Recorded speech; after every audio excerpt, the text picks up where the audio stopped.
Captains for tonight's ballgame for the Hurricane, number 11, Devin Smith. Number 58, Dylan Garrett.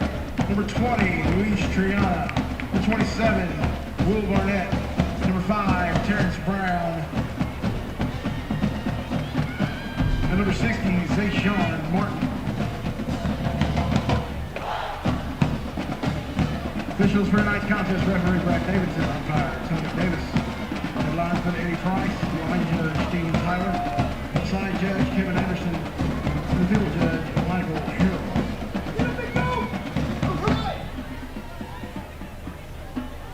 Captains from Cabot, number 17, David Liddell. Number 92, Aiden Harris. Number 96, Aiden Cook. Number 94, Logan Jackson.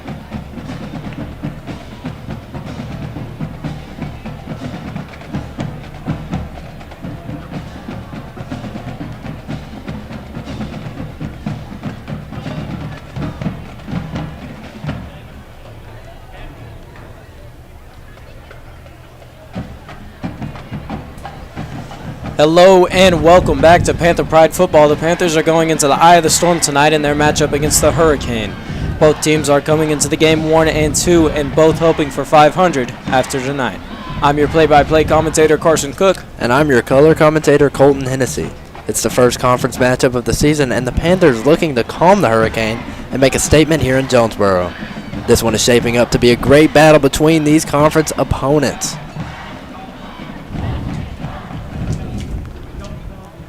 And with the captains Aiden Cook, Maddox Smith, John Connor, and Logan Jackson wrapping up around midfield.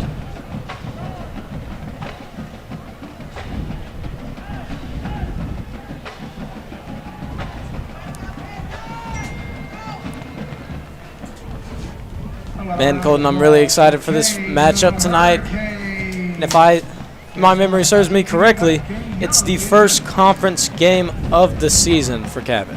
Yes, and it's shaping up to be a great one as we are getting ready for the well-anticipated banner bust. As we are on the road tonight, we do not have the helmet here, but there go the Panthers running through that banner, and the cowbells are ringing. Everyone is excited here on this visitor side at Jonesboro Stadium. And look at those new away uniforms they got. Who knows what the future holds for the home uniforms, but these away ones are sure looking nice on this newly looking Cabot Panther team.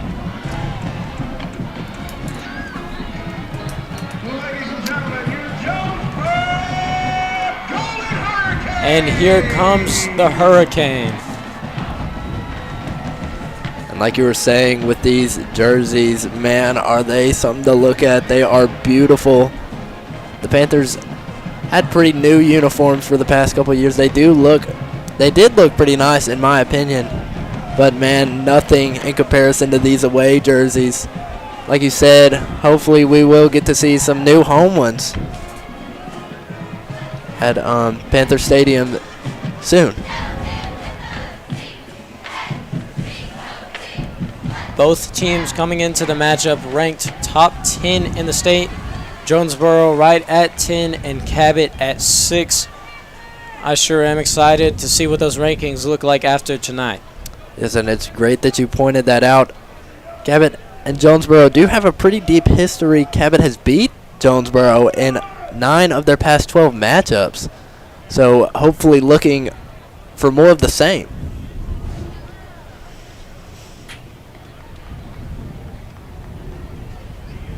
And Jonesboro is one of those teams that just got bumped up to the same conference as the Panthers, in many of their sports as their school's population continues to grow.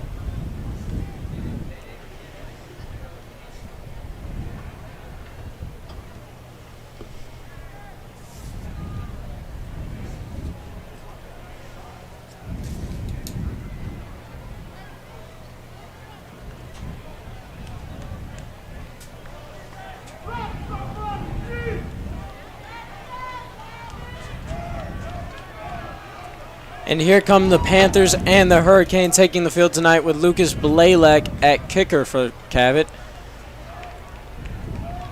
Lucas, one of those young players out there, a sophomore, as the starting kicker. Interesting what the Panthers have going. They have Lucas Blaylock doing kickoffs, but Dean Heyer kicking field goals. So it's kind of an interesting setup that they have at the kicking position. And up the Panthers' helmets go, and the kick is up as well. Hurricane electing to receive it. He'll get tripped up and brought down by number 30, Preston Howard. Man, it's the turf monster. Got him right there around the 19-yard line.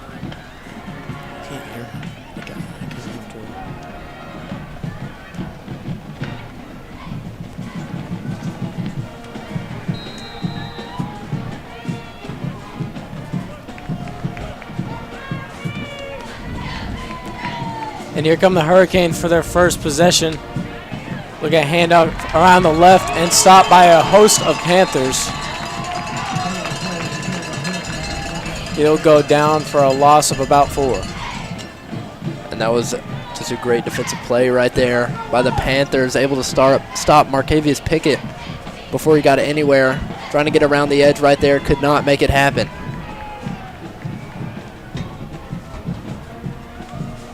Number 5, Terrence Brown, looking to take the snap on 2nd and long. He'll look to throw, and he'll get his man, number 8, Dylan. And a great tackle right there made by Mason Delamater. Coming out of that safety position to make that tackle.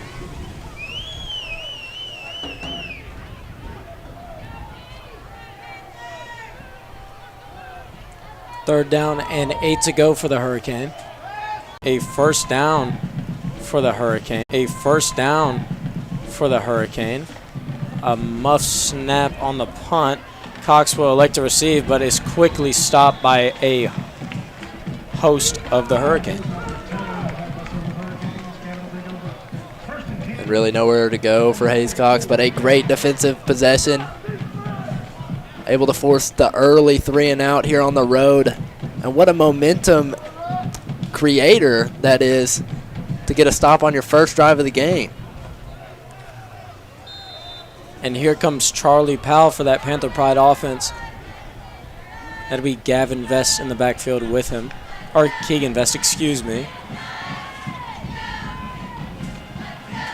And his first run of the night is stopped quickly after a 3-yard gain.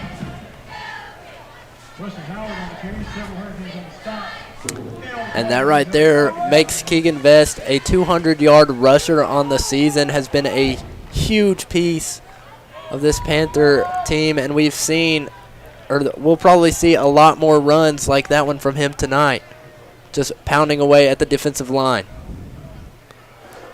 Charlie Powell escaping pressure. He'll take it himself. Keegan Vest is blocker, and he'll get the first down and more, marked down around the 41-yard line. And that looked like a quick RPO right there. Charlie Powell looked for his man to pass it to after holding on to the handoff, but saw that he wasn't open and decided to take it around the edge himself and pick up the first down. And with a relatively slow start to the season, maybe that's what the Panther offense needs, is those RPOs. There's Keegan Vest with another run. It'll be a solid gain of 6. They'll throw a flag late.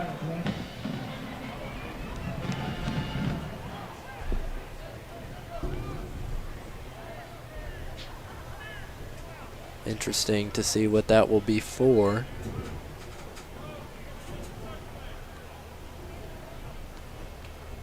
But yeah, like you said, running that option offense really sets up for plays like that, some nice runs. And that'll back the Hurricane up and give the Panthers another first down. After the penalty came out of the ball, first and 10, 19 and over.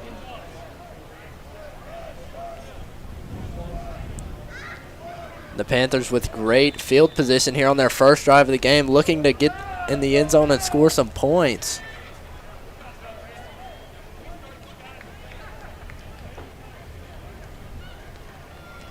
Charlie Powell and Keegan Vest in the backfield once again. Before the play can start, it's whistled to a halt. Appears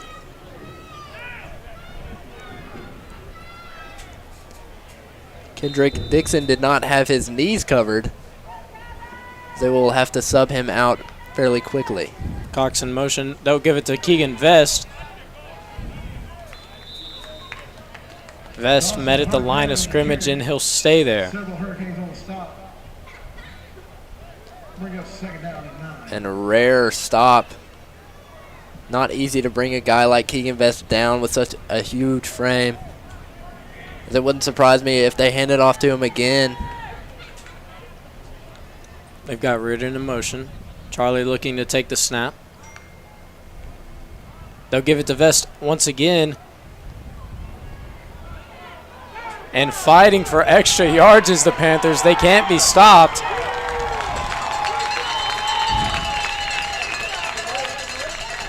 And met at about 5. He'll get about 9 yards, Keegan Vest, as his helmet comes off. And that was just insane what we saw from that Panther offensive line pushing Keegan Vest. Continually, we saw the whistle not being blown, as that will set up a 3rd and short opportunity for the Panthers. But man, what an impressive play by the whole entire Cabot offense. They'll bring Kreiner in at running back now. Charlie will give it the ball to Kreiner. Kreiner breaking left and dragged down by number 25, Marquise.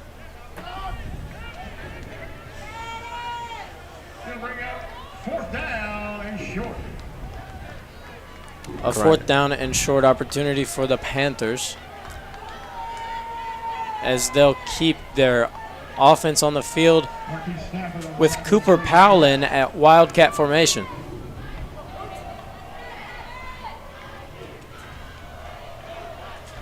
Cooper will keep it himself.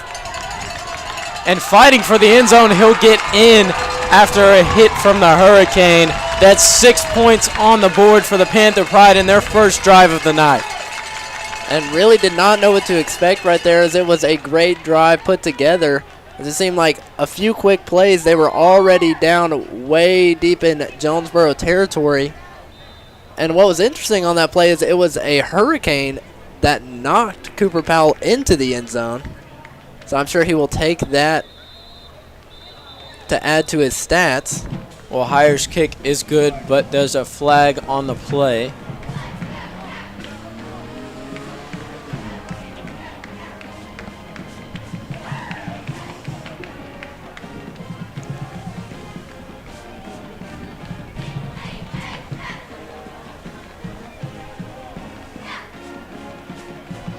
The official conferring with Coach Reed now.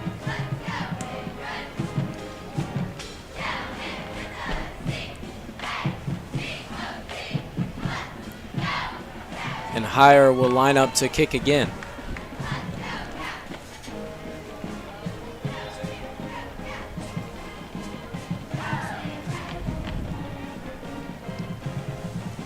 Hire's kick is up, and it is good once again, putting the Panthers up 7-0. And Hire is one that the Panthers have been able to rely on all season. Mr. Consistency, a low kick right there. Really, that's the closest thing we've seen to an extra point miss all year, and it went straight through the middle of the uprights.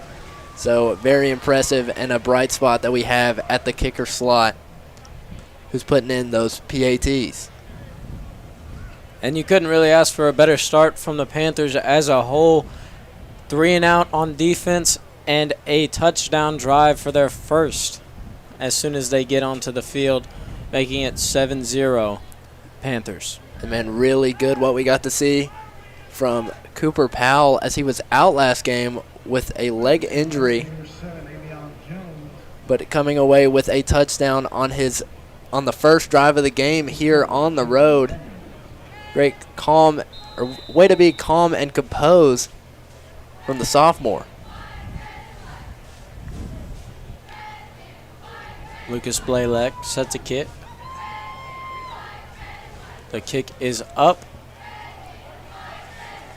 And that'll be number 7, Matt Bartels. Will try and break it around to the outside. And he'll get out around the 36-yard line.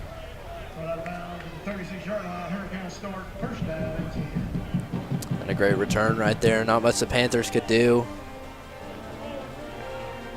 as Jonesboro will now be set up in fairly good field position to start off their drive. And that'll bring Terrence Brown and his Hurricane offense back onto the field.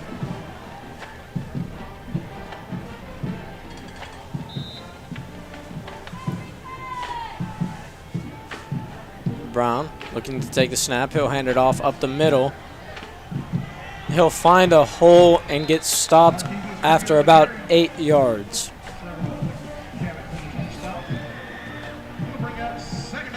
And just a tough inside run right there by Marcavius Pickett, as he has a very big frame, and we'll probably see a lot of him tonight. Pickett once again, 2 spin moves and stopped by our newly found safety, John Connor. Like you said, John Connor just moved to the safety spot. He started off as a wide receiver, then got moved to special teams, and now he is a safety, as he is really just a guy that can do it all on both sides of the football for the Panthers. Hurricane hanging it off to Pickett once again.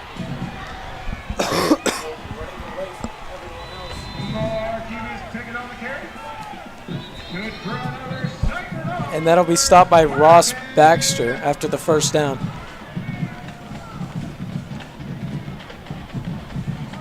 First and 10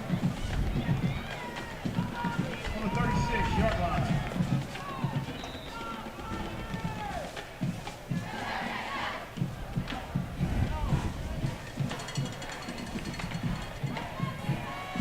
Terrence Brown handing it off once again, but stopped quickly, this time by number 91,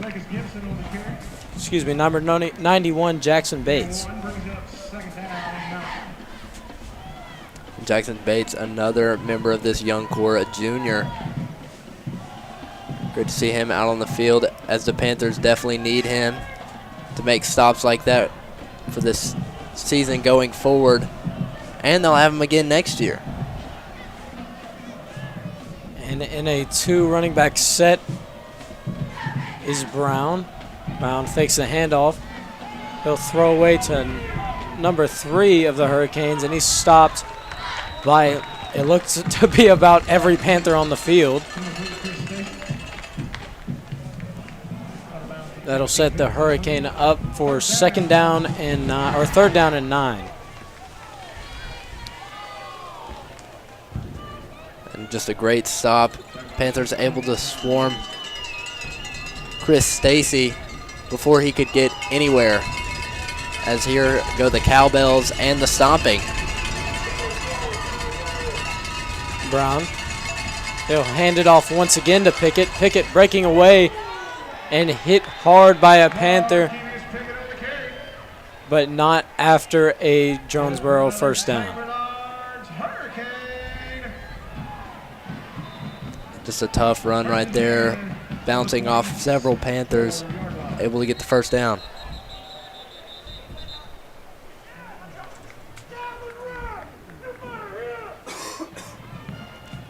First down and 10 now for the Hurricane.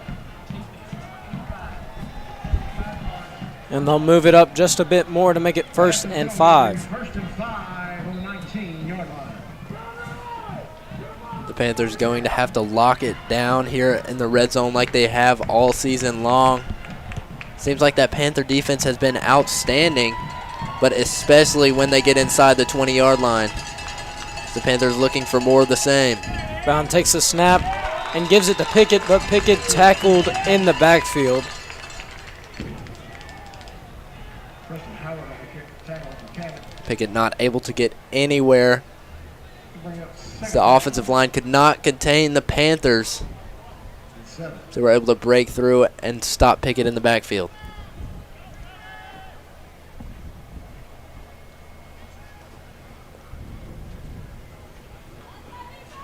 The Hurricane looking at 2nd and 7 to go. Snap is high and it's away from Brown. Brown will keep it and brought down in the backfield by number 29, Gavin Vest. Gavin Vest, we say it every game. Gavin Vest All-State last year as a junior and might be All-American this year. It's been great for the Panthers. Making tackles left and right. He will fill up your stat sheet like none other. There are 4 minutes and 20 seconds left in this first quarter here.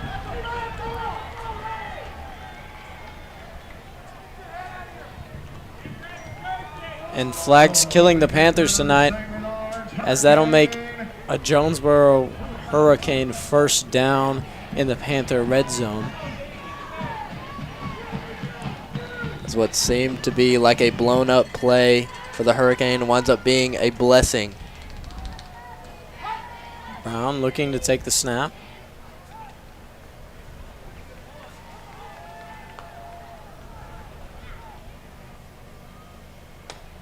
Brown hands it off to Pickett. Pickett met in the backfield by 3 Panthers.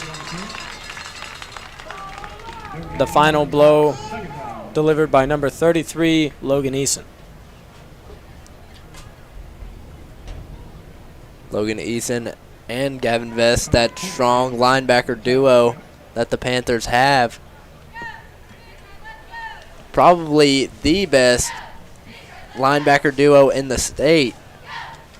Logan Eason not really known for that linebacker position, but known for the long snapper position, excuse me. Terrence Brown looking for the end zone, and it's caught.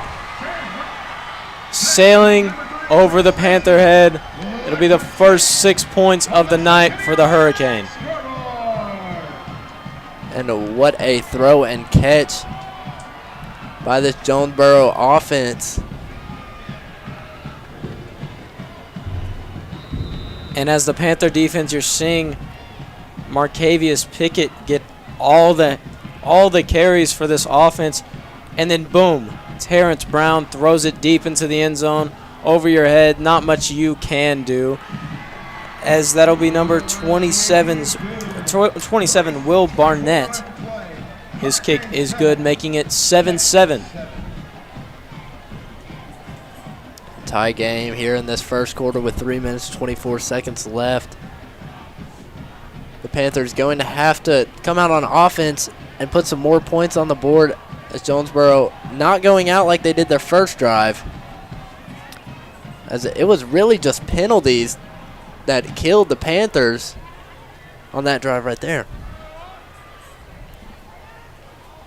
The Panthers receiving team taking the field now with 3 minutes and 24 seconds left in the first quarter.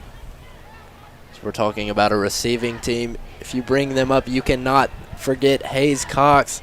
Had a 70-yard kickoff return last week at Panther Stadium against the Ruston Bearcats.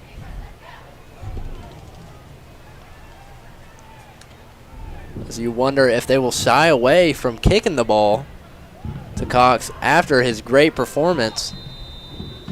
And coming into the season, we knew that he was going to put up numbers like he is due to his shiftiness and speed. Barnett's kick is up and to Kreiner. Kreiner muffs the kick. He'll get it recovered soon, and he'll find a hole with his lead blocker, Hayes Cox. He's got one man to beat, and that'll be number 1 of the Hurricane, Trayshawn Crawford, on the tackle. But wow, it looks like Amar Kreiner had a lot of daylight there. His lead blocker, Hayes Cox, just missing number 1. And that was the downfall of Kreiner's receiving touchdown. And we were just talking about Hayes Cox and his returning ability. But, man, you cannot forget about Amarius Kreiner. That's why we have two people back there, both equally powerful and strong in their return game. First snap of the second drive. Charlie Powell looking right. And with pressure, he's brought down in the backfield. That'll be number 4, Caleb Smith.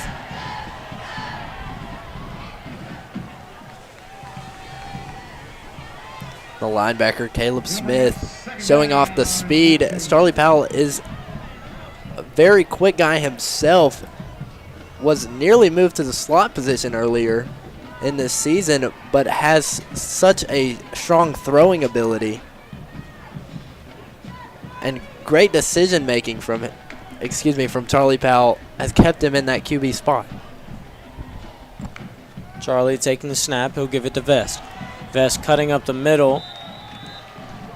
And with a gain of about 3, that'll set up 3rd down and 11. Brings up 3rd down and 11. It's this 3rd and long opportunity. It's going to be a tough one for the Panthers, but there's nothing I would put past Charlie Powell and this offense.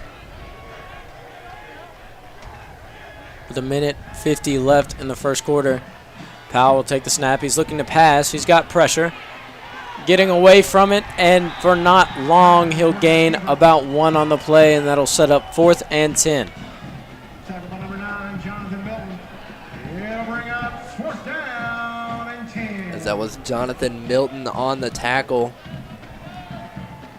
not allowing Charlie to get anywhere. We saw him pull the scramble drill earlier and make something out of it with his legs, but could not make it happen once more. Dubwig with the punt. It'll land at about the 11 and caught by number 41, Landon Oliveto.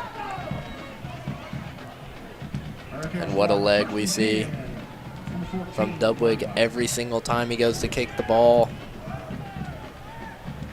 As that will pin Jonesboro back on their own 15.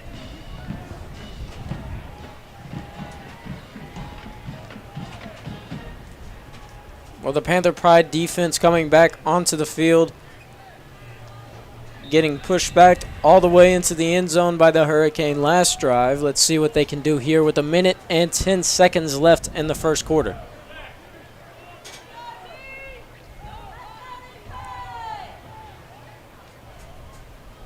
Brown with the snap. He'll give it to Pickett. Pickett met in the backfield and brought down after a gain of 1.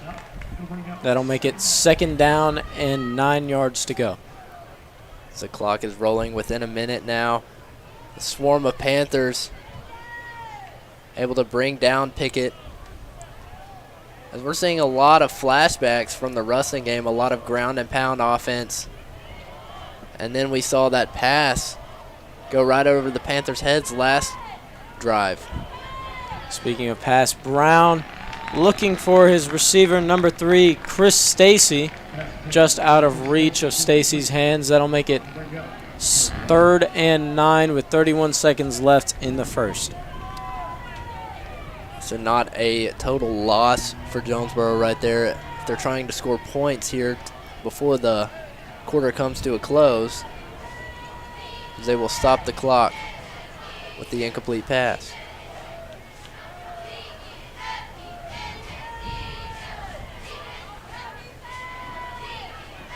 Terrence Brown sending Pickett in motion. Alone in the backfield is Brown. Brown will throw, and that'll be to number 12, Kellen Smith. And that'll make it 4th down after a gain of about 5. And great defensive possession by the Panthers right there. More of what we saw in that first drive. Panthers looking to duplicate that over and over throughout the night. So that will bring the first quarter to a close. Game tied 7-7. Carson, what do you think the Panthers are going to have to do throughout the rest of this first half to get a lead, and not just a one touchdown lead, but a few touchdowns to secure momentum going into halftime? Well, there's not much you can pin on either side of the ball, both playing adequately. The defense only losing on one drive, and the offense with a couple tough breaks here and there and one touchdown. Not much more you can ask from Charlie Powell on the offense, but we'll get to see him here once again. Like you said, the offense did play very well. And like you said, you were pretty excited to see the RPO game come into play, and that is one thing that I think all Panther fans could be excited about. That causes a little shiftiness and maybe a little bit of confusion for the Jonesboro defense, instead of lining up and knowing that it's going to be a run play or knowing that it's going to be a pass play no matter what. A few play actions here and there can really shake up a game. It's definitely a great thing to have the defense fear the pass and the run. And it's great to see Charlie Powell and the other quarterbacks developing throughout the year as they have. As Hayes Cox and the return team set up shop on the field once again. The punt is up. And Hayes calling the fair catch and hit hard by number 22 of the Hurricane. Panther fans not happy about that one. And I'm not sure Hurricane fans are very happy either.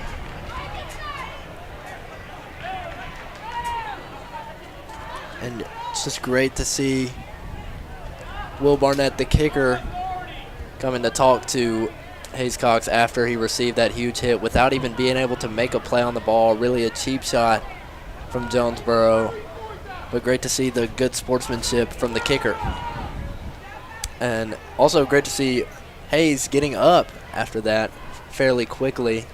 Did not seem to be injured, as he was blown up well before he got the chance to make a play.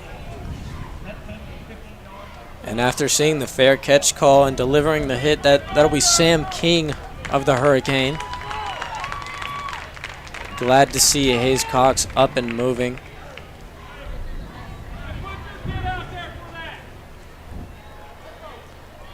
And the Hurricane getting exactly what they deserve. The ball being placed on their own 36-yard line, excuse me. Carson, I got to be very careful talking about yard lines. If you remember 2 games ago, I made a very interesting call that I have not been able to let go of. I think I remember the 51-yard line. That was a beautiful call. Thank God for New York. But we'll have Charlie Powell back on the field now with Kreiner in the backfield.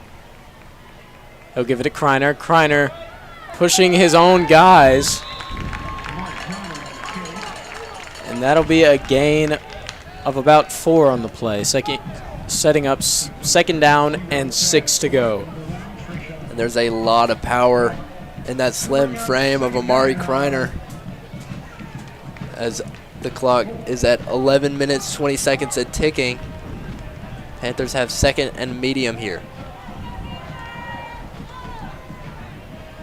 Reared end in motion. Powell looking to pass. And making something happen with his legs. He's got a little bit of room. Chased down by number 93, Keyshawn Anderson. And that right there is another Panther first down. Panthers marching their way down the field, looking to put some more points on the board after their early touchdown on their first drive of the game.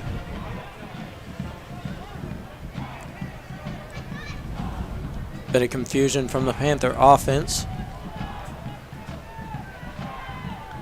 Cox in motion. He'll get the ball. And he'll turn it upfield for a nice gain and a touchdown, Panthers. That'll make it 13-7, all on the back of Hayes Cox. And nothing better than seeing Hayes Cox running that jet sweep. We've seen some huge plays come out of that formation right there, and there's another one to add to the list. Hayes Cox with a rushing touchdown to give the Panthers a 1 touchdown margin.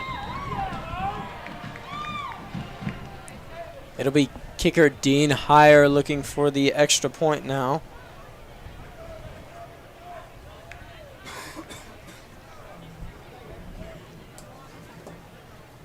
The kick is up, and it is good. An outstanding performance from Heyer this season, as he'll make it 14-7, your Cabot Panthers.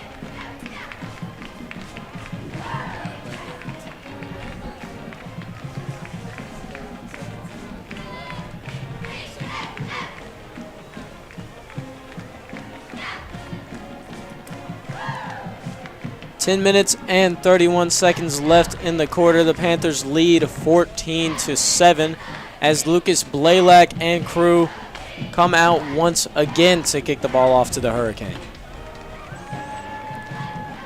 And it's just been great what we've got to see in this game tonight from both offenses, but especially that Panther offense not taking no for an answer and finding the end zone on both of their drives.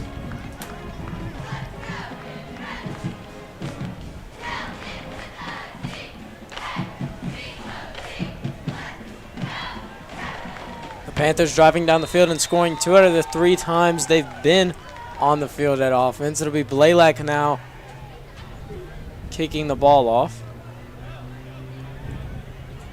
That'll be to number 11, DeMarcus Gibson. He'll break away to the right side. One man to beat. That's Lucas Blaylock, and he can't. It'll drive him out around the 43-yard line. Just impressive what we get to see from all the members of this Panther team, even the kicker right there. You know, making a play. Usually you don't want your kicker going for a tackle, but forcing the return man out of bounds. Just a veteran move from a very young player.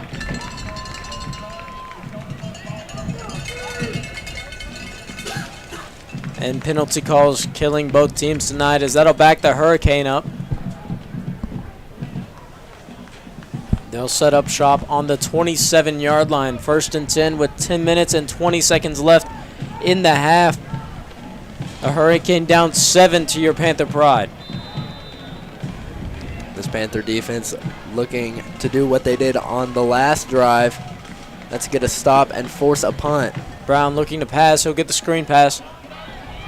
And with a lot of room to run, that'll be Ross Baxter and Gavin Vest, bringing down number 24, Jordan Daniels.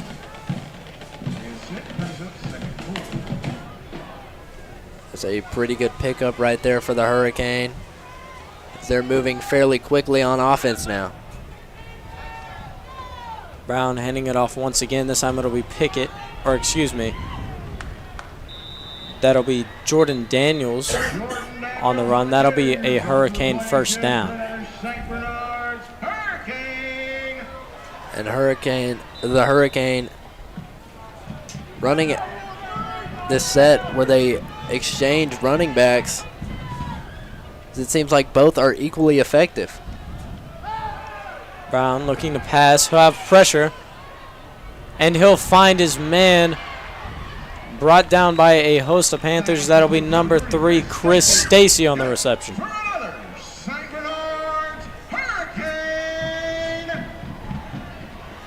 Terrence Brown able to find that hole in the Panthers zone defense for another 1st down. Running a hurry up. The snap is muffed, and the Panthers will get on top of it. And wow, a fumble recovery by number 29, Gavin Vest.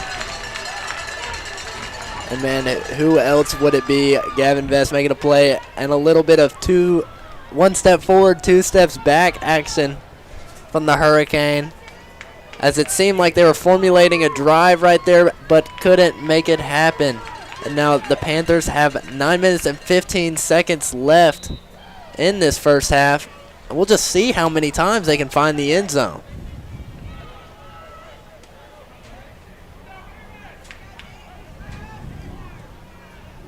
It'll be Charlie Powell and his brother Cooper Powell in the backfield now.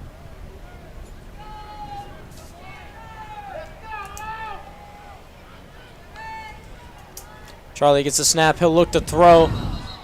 And intended for number 6, Quinn Hawkins. It'll be incomplete. And it's nice to see Quinn back on the field from his nasty injury earlier in the season.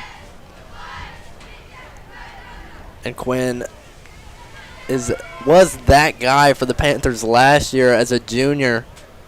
Was a outstanding receiver. And not only is he a great football player, but a great track star. The accolade-winning pole vaulter in Quinn Hawkins. Charlie on the pitch to his brother Cooper.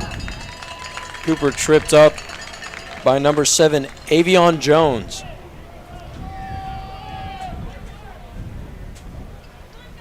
That'll set up the Panthers for 3rd down and 6 with 8 minutes and 50 seconds ticking in the first half. Bring up 3rd down and 6. And if any offense is going to make it happen, it would be this Panther offense, as now we see Charlie and Keegan Vest in the backfield. Charlie takes the snap. He'll throw up to Quinn Hawkins. Incomplete. That'll make it 4th down and 6. Broken up by number 7, Avion Jones. He'll bring up 4th down and 6. Avion Jones, the one in coverage right there.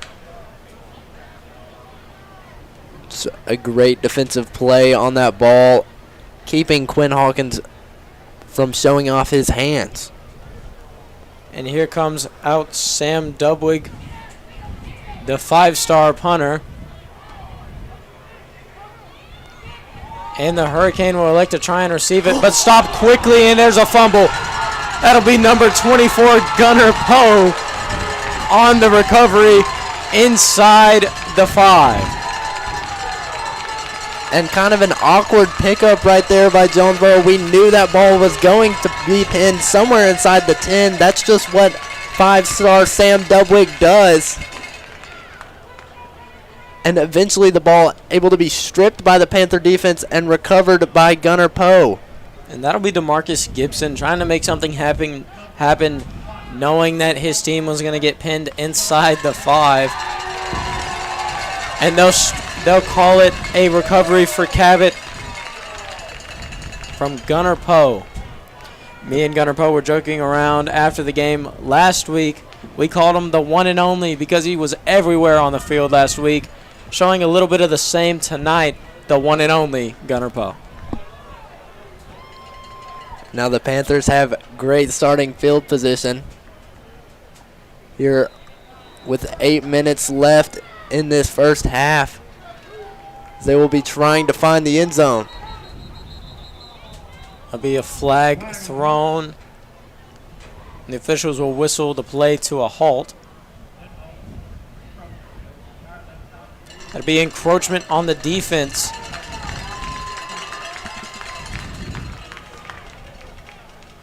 And the Panthers sticking with that same formation they had in the red zone earlier, with Cooper Powell in and Keegan Vest in the backfield to go along with them.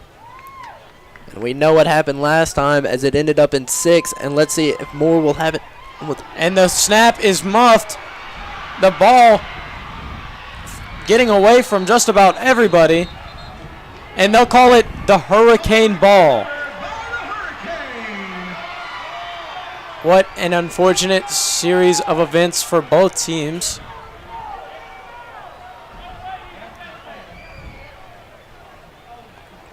Well, with 7 minutes and 55 seconds left in the first half, just as the Hurricanes were backed up to their heels, they'll get the ball back on the 30-yard line, or 35-yard line, excuse me.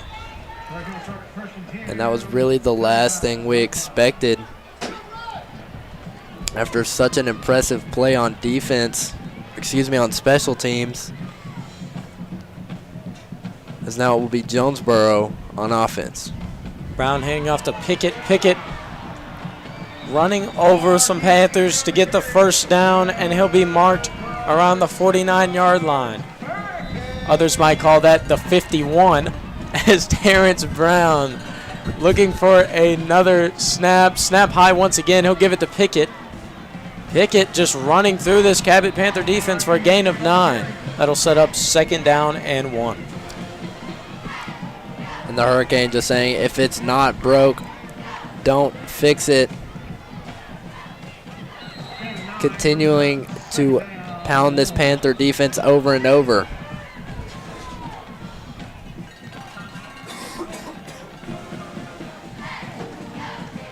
There'll be a timeout call now with 7 minutes and 28 seconds left in the half. Your Panthers lead 14-7.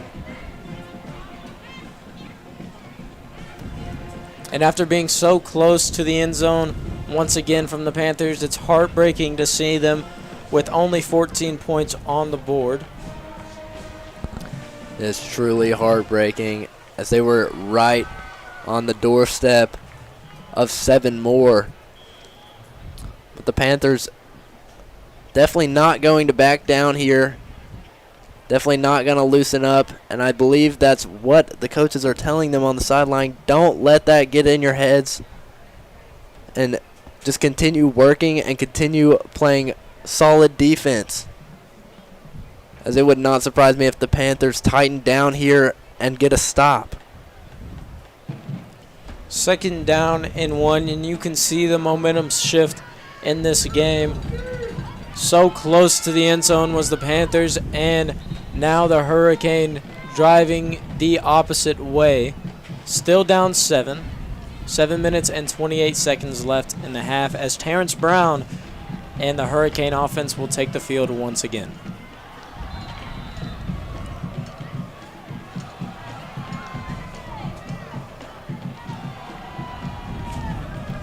Brown looking to throw, staying strong in the pocket, and what a throw! Terrence Brown to Jamarion Brownlee. The pass will be incomplete, and the Hurricane has a player down in the end zone. So that's Brownlee shaken up after the tackle by Gunnar Poe. Gunnar Poe was in coverage, but what a dot that was from Terrence Brown. Terrence Brown looking for his 2nd touchdown of the game. Trying to make it look like last week's performance, where he also threw 2 touchdowns in some out-of-state competition, where they wound up losing to DeSoto Central, which, if you don't know it, that is in South Haven, Mississippi.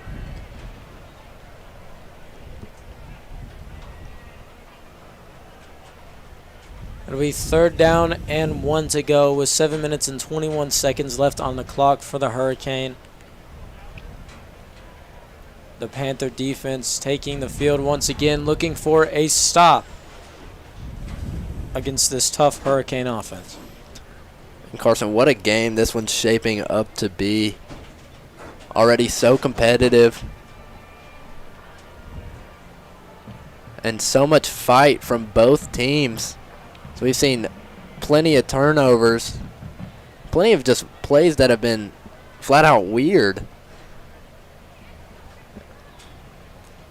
A lot of confusing football tonight with penalty calls, fumbles, and anything you can think of as a football fan.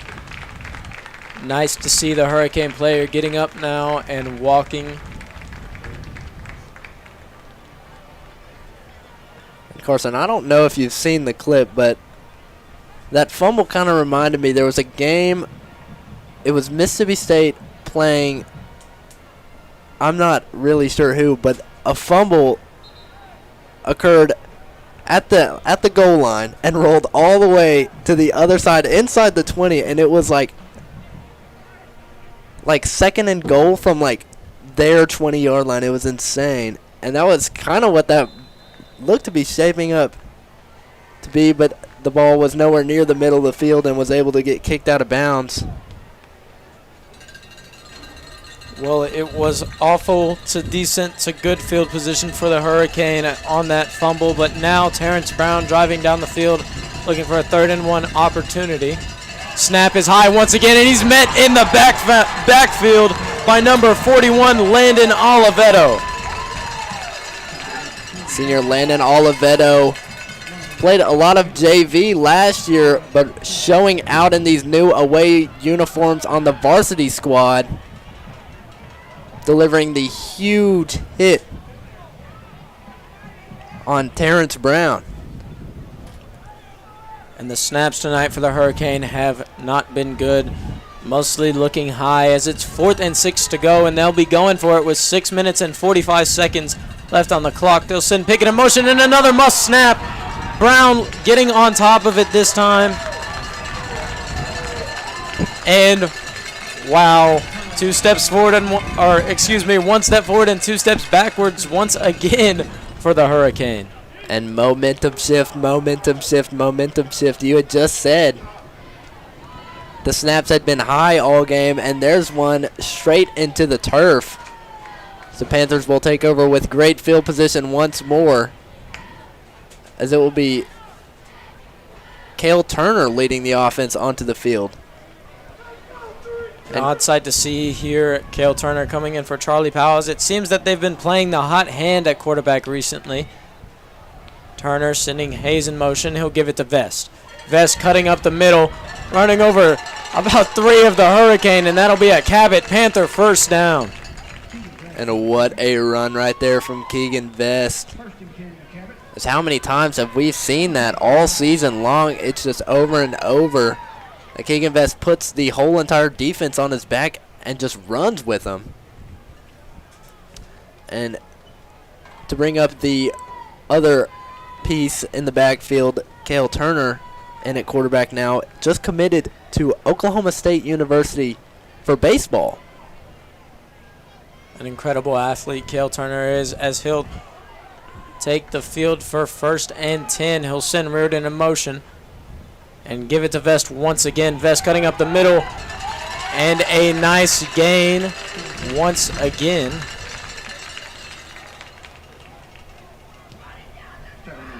And we saw Keegan Vest last week against SEC level competition where he performed quite nicely. As we mentioned earlier, he's broken 200 yards for the season already. Reardon in motion. Turner giving it to Vest once again. Lowering his shoulder. And it looks like another 1st down for the Cabot Panthers. Yes, and move those chains once more. As Keegan Vest putting the whole team on his back and telling them he's got this. As there's back-to-back 1st downs courtesy of Keegan Vest. 5 minutes and 10 seconds left in the half. Cale Turner looking to take the snap. He'll fake the handoff to Vest. He'll give it to Reardon. Reardon cutting up and out to the outside. He'll be brought down and pushed out of bounds inside the 5. And a little dump off there by Cale Turner. Finding the huge body in Gavin Reardon. Gavin Reardon, one of his fellow wrestling teammates. Turner looking for the play call now.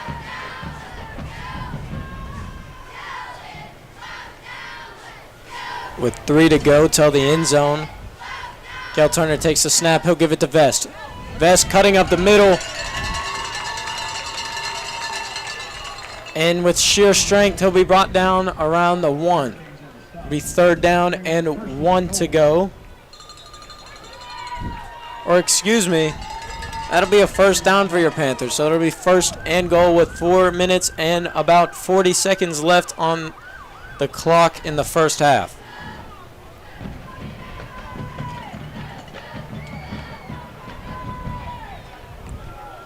Turner giving it to Vest once again, met in the backfield and stopped around the line of scrimmage.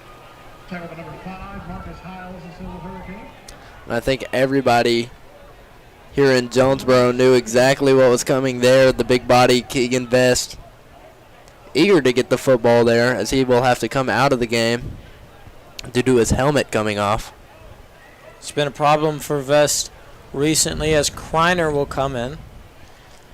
And Colton, I don't know about you, but I'm just a little bit surprised not to see Cooper Powell and Keegan Vest running the backfield here inside the 5.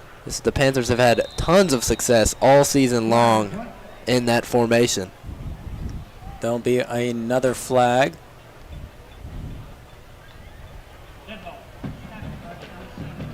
And that'll be a false start on the offense. Not great for the Panthers, but it is only 2nd down and 6 to go in the red zone. The 2nd and goal for the Panthers, 2nd and very manageable. As no matter who they give the ball to here, you feel like they can find their way into the end zone. Whether that's Cale Turner on a keeper or they hand it to Amarius. And as you see Hayes Cox going out wide, it wouldn't surprise me if they played a little jet sweep action. Kreiner gets the ball. He'll cut it up the middle and stopped around the 2-yard line.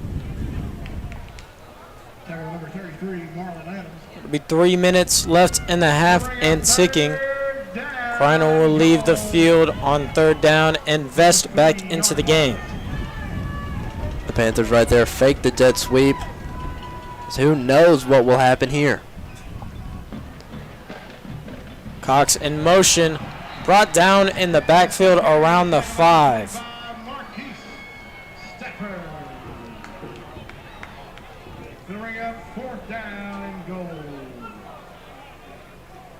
It'll be 4th down and goal. The kicker, Dean Heyer, will come out. And rare for the Panthers to be stopped in their opponent's red zone. As in their, a few weeks ago at Bentonville West, they could not be denied. And last week only denied one time. Well, Dean Heyer's kick is good, making it 17-7 with 2 minutes and 6 seconds left in the half. The Hurricane will get the ball back, and that'll give Terrence Brown another chance at the end zone.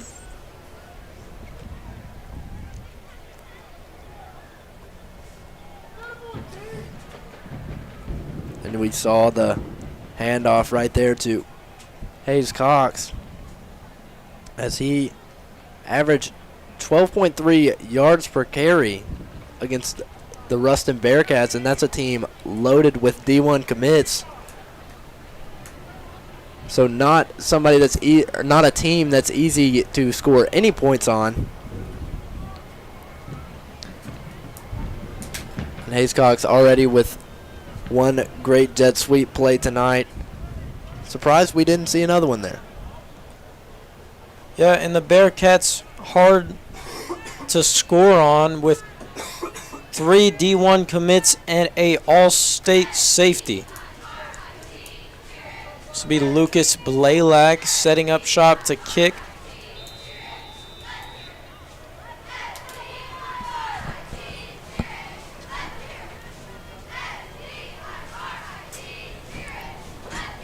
And Blaylock in this special teams unit looking to pin Jonesboro deep in their own territory here. And a good kick. That'll be to Chris Stacy. Stacy thought he found something in the middle, but brought down hard by number 29, Gavin Vest. And we have said that name plenty of times tonight, and we will continue to say it. Gavin Vest will continue to be all over this game. Or continued sponsorship of Hurricane Athletic. Gavin Vest is a peak athlete at this age. He's an incredible linebacker. It'll be Terrence Brown sending Pickett in motion now. Brown looking to throw. He'll step up in the pocket and he'll use his legs.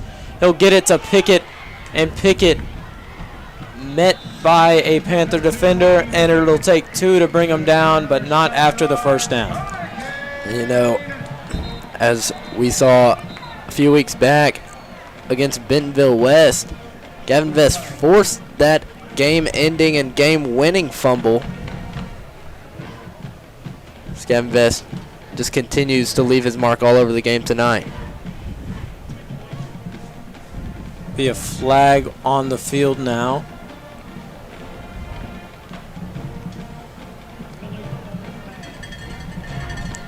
It'll be on the Hurricane.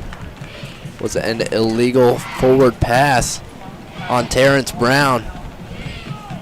Well, not what you want to see as a Hurricane fan with 1 minute and 47 seconds to get down this field and score before half. It'll be 2nd down and 15 to go for Terrence Brown and the Hurricane. And marching your way down the field against this Panther defense is something that is very difficult to do, especially with such little time. Brown looking to throw into the flats. And he's met there by, I believe, Noah Martin. Excuse me, that'll be Gavin Vest on the tackle. And no surprise there, Gavin Vest once again marking his name down on the stat sheet, as it's now 3rd and very long for the Hurricane. They'll hand it off, and met in the backfield by number 85, Hunter Corbishley.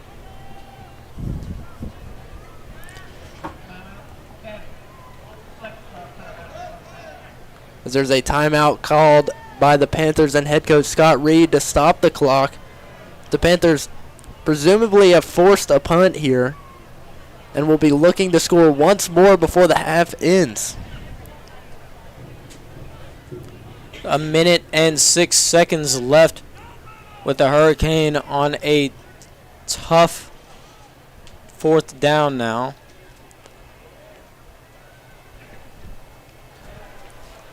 And what a stop by that Panther defense late in this first half. As that's much needed. The Panthers already up, as it's a 2-score game. You know, you just got to expect that they're looking to make it 3. And the Hurricane will send their punt team onto the field, looking to make sure that the Panthers don't score once again. And if they're just a little bit farther down the field, you would assume they'd go for it with such little time left in the first half. But the way their defense have been performing in this first half, they just can't give the Panthers the ball with 1 minute and 6 seconds so close to their end zone. A kick is up, and a good punt. It'll be to Hayes Cox, who will call the fair catch once again. And he'll get the chance to catch it this time. It'll be at the 45-yard line for the Panther Pride offense to step up and try and score with just 1 minute flat left in this first half. And great composure by Hayes Cox right there after taking such a huge hit on the last punt return. Not worried right there, able to secure the fair catch. And just happy to see that he didn't get a hit delivered on him once more, as those plays can be very scary for returners. Turner looking to take the snap. He'll give it to Kreiner. Kreiner running up the middle and stopped hard by this Hurricane defense.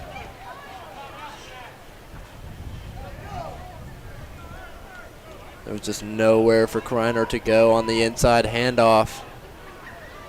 The Panthers taking a lot of time off this clock. It's ticking within 40 seconds now. Cale Turner setting up his offense and ready to go. Fake handoff to Vest. Turner has a man, but he'll miss just behind him. That'll be Quinn Hawkins. With 23 seconds left in the half, that looks like the promise for the Panthers to score once again in this first half. Unfortunately, Kel Turner will miss his man and Quinn Hawkins, and it'll be 17-7 still the Panthers.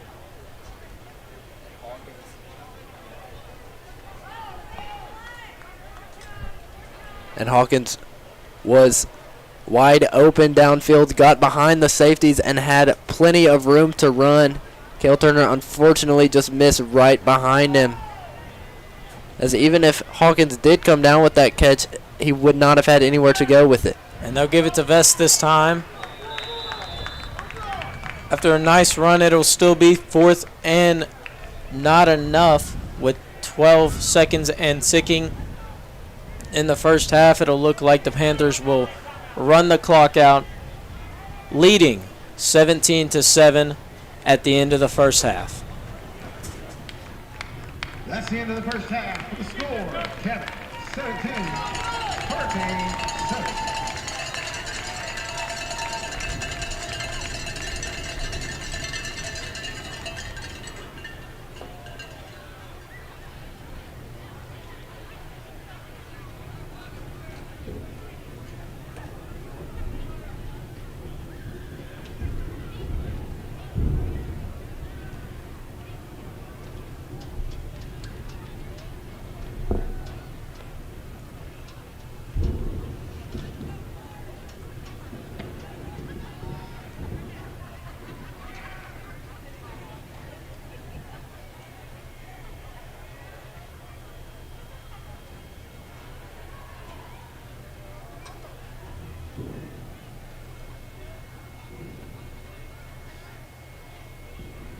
Ladies and gentlemen, please welcome to the field for your halftime entertainment, the Jonesboro High School Cheerleaders.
Please welcome to the field the Jonesboro High School Dance Team.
Ladies and gentlemen, the Jonesboro High School dance team has been selling raffle tickets for a brand new iPhone 14.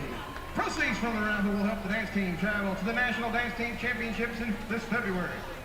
One lucky winner is being drawn right now. If your name is called, you may proceed to the ticket booth.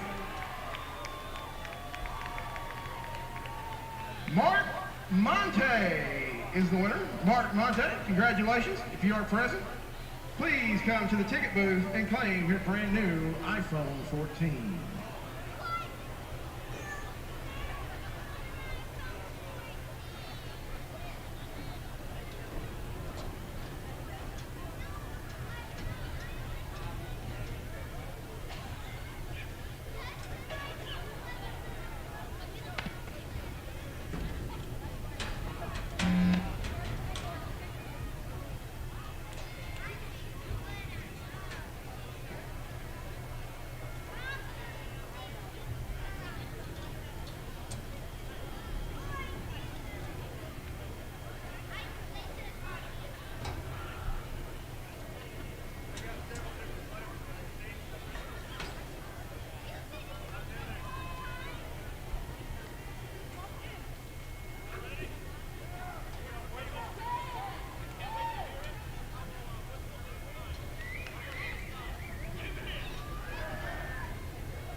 Good evening, Hurricane Nation. For your halftime entertainment, we proudly present the Jonesboro Band.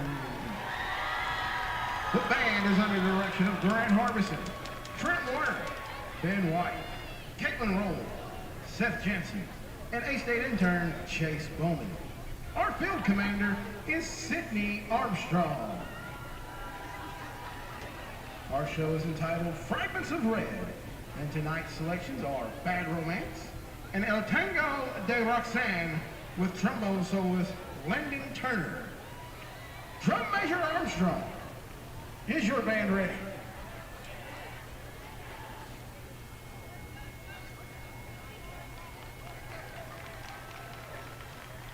Ladies and gentlemen, sit back and relax and enjoy Fragments of Red.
ladies and gentlemen, the Jonesboro Band.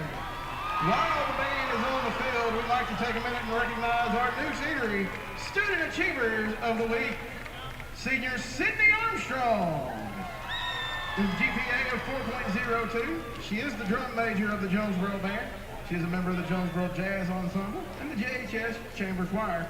And when she's not studying or in the band, she's slinging blizzards across the street at Dairy Queen. Senior Timothy Miles has a GPA of 3.73.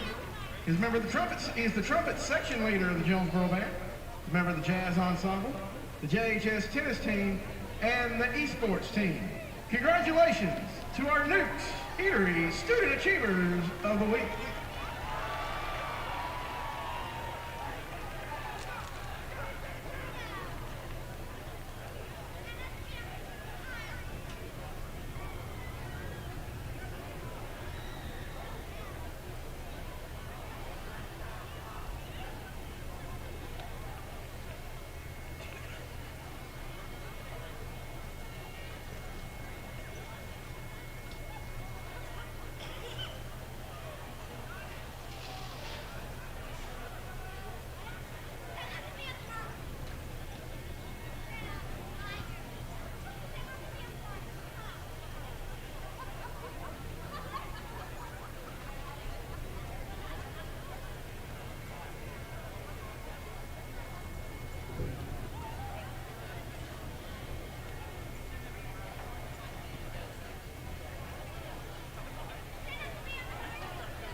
Hello and welcome back to Cabot Panther football as we set off to kick off the second half of the Hurricane and Panther Pride matchup.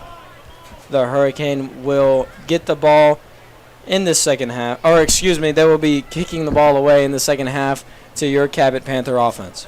The Panthers looking to get something going early here in this first half.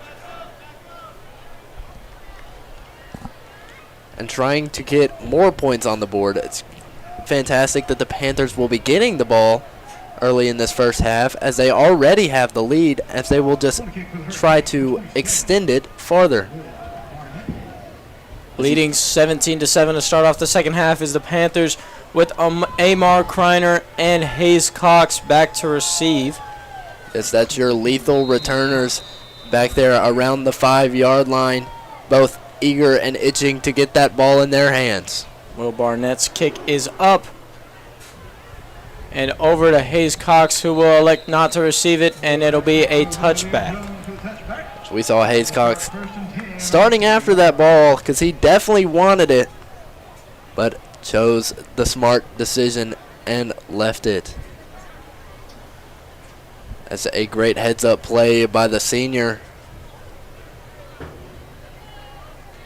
in Hayes Cox.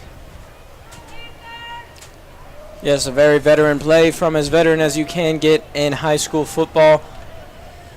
And here comes the Cabot Panther offense once again. This time Charlie Powell with Keegan Vest in the backfield. Powell looking to throw. He'll look for his man in Hayes Cox. And Cox seemingly switching to defense, just batting that one away from 3 of the Hurricane defenders. And more smart plays right there from Hayes Cox, as first was on the return and that as a receiver. That was almost an ugly start to this first half, but the Panthers will get another opportunity, and I'm sure Charlie Powell will not mess this one up.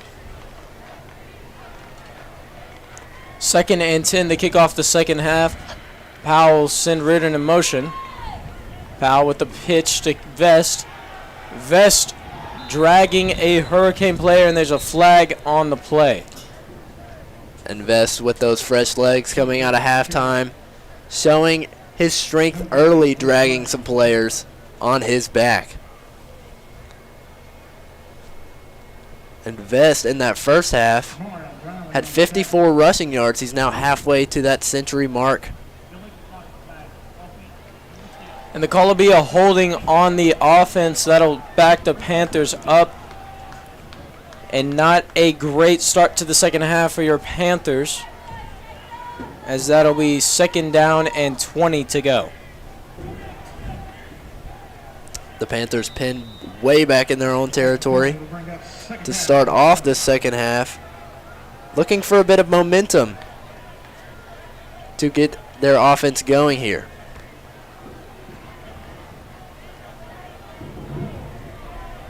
Powell in the backfield with Keegan Vest. Looking to pass his Powell. He'll get his target and hit hard is number 14, Aiden Tatum. Pass play number 14, Aiden Tatum. Flag on number 4, Caleb Smith. Aiden Tatum, the young wide receiver, very tall at 6'1", a slim frame, showing off a little bit of athleticism there, as there's 11 minutes and ticking left in this first half. The Panthers now face a 3rd and very long. And Caleb Smith on the tackle, not exactly a small guy either, standing at 5'10" and 197 pounds. Very hard to get away from is the Hurricane.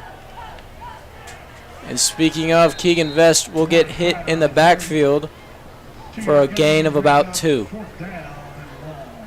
And unfortunate for the Cabot offense right there. An early 3 and out on their first drive of this half. But it appears they'll be in good hands with Dubwig back to punt. Back to receive with the punt from Hurricane number 3, Chris Stacy, and number 7. The 5-star punter looking to get it away.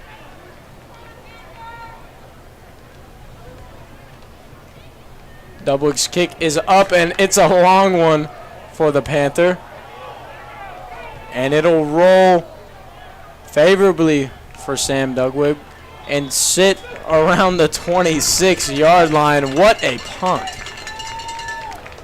And on a play that looked like Jonesboro would be set up with some good field position, looks to be the exact opposite of what they intended to happen there, as Dugwig showing off that boot and all 5 of those stars on that kick.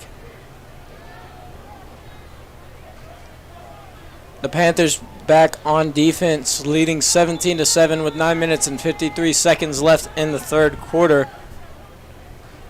And here comes Terrence Brown. And he'll hand it off to Pickett, and he'll be stopped in the backfield. What a hit.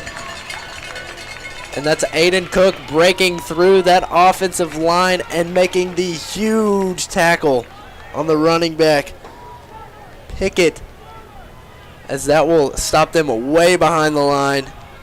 Be a second and very long for Jonesboro. Brown take the snap again. He'll look to throw this time. Looking deep. And he won't find his man, deflected by Gunnar Poe. It looks like the receiver may have had it for a second. But Poe, once again, like we like to call him, the one and only, deflects it. And the signature celebration after the 2 hands in the sky, incomplete. The corner, Gunnar Poe, nothing shy of a star for this Panther defense. Terrence Brown looking at 3rd and 14 now. He'll send Pickett in motion. He'll get it to Pickett and hit hard by John Connor in the backfield. What a defensive performance from the Panthers. And the converted wide receiver and special teams guy, now a free safety, making a huge play and a huge stop, getting the ball back for his Panthers. Connor really a guy who can do it all. A nice piece of the puzzle for the Panthers defense, as they'll look to kick it away, but there'll be a flag on the play. That'll be a false start on the offense, which might work favorably for the Hurricane, who looks like they had a muff snap and a very bad situation with Gavin Vest near to their punter. The last thing you want to see whenever you look up is a storming Gavin Vest coming right at you. So you know he was going to deliver a huge hit. And the play will be whistled to a halt once again on 4th and very long. And this will be on the Panthers this time.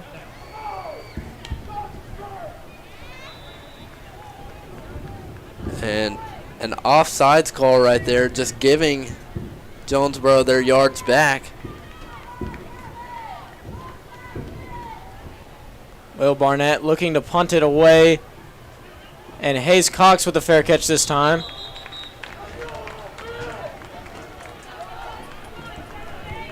As there's 8 minutes and 40 seconds left in this third quarter, and the Panthers will be looking to add on some points for the first time here in this second half. The Panthers talking over some things over on the sideline. So it'll be Charlie Powell leading his offense back onto the field. Charlie Powell and Keegan Vest in the backfield now once again for your Cabot Panthers. He'll send Reardon in motion. Fakes the handoff to Vest. Looking deep for Quinn Hawkins, and it's intercepted by number 7 of the Hurricane, Avion Jones. Now, Avion Jones has been a standout player for Jonesboro all night, making tackles, and that time with an interception. As Charlie kind of throwing the ball up to let Quinn Hawkins make a play on it, but just an uncatchable ball by anyone except for Avion Jones.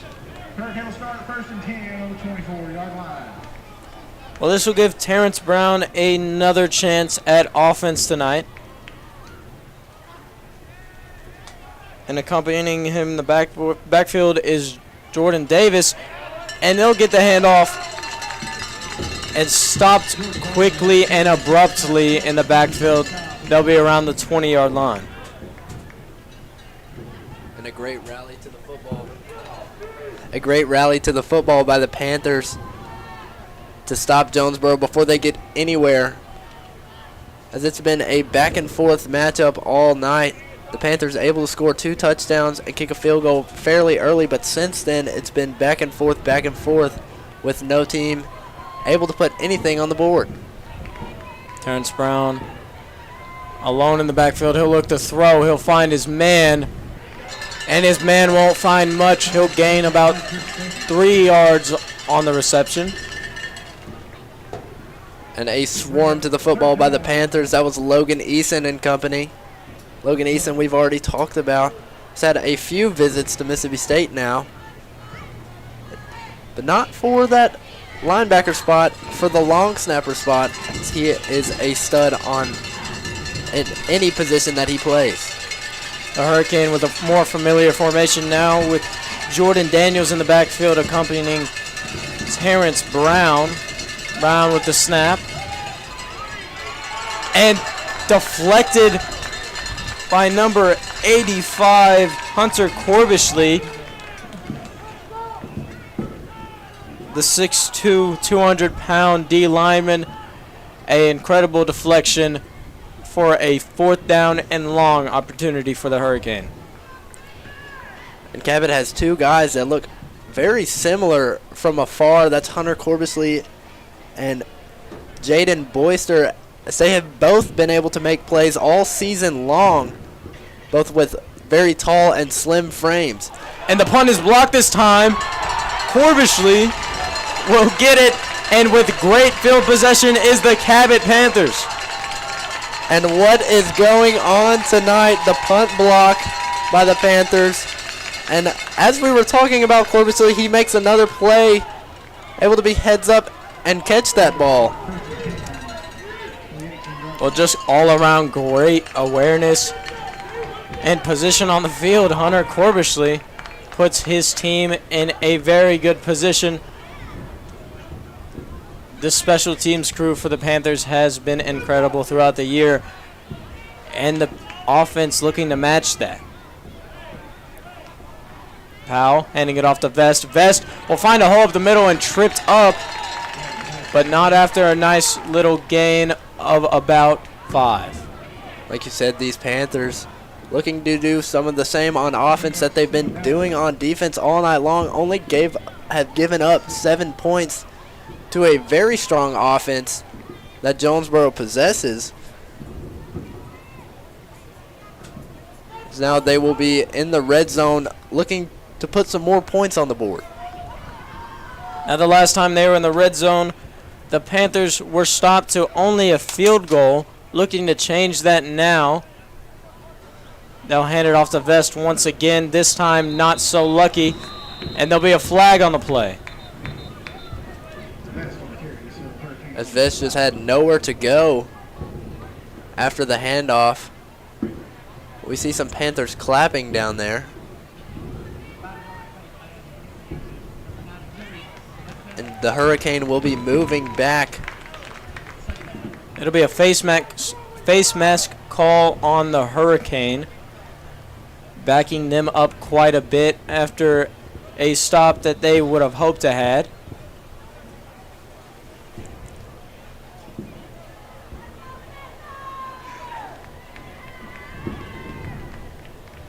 As 6 minutes and ticking are coming off the clock. Vest with the handoff again.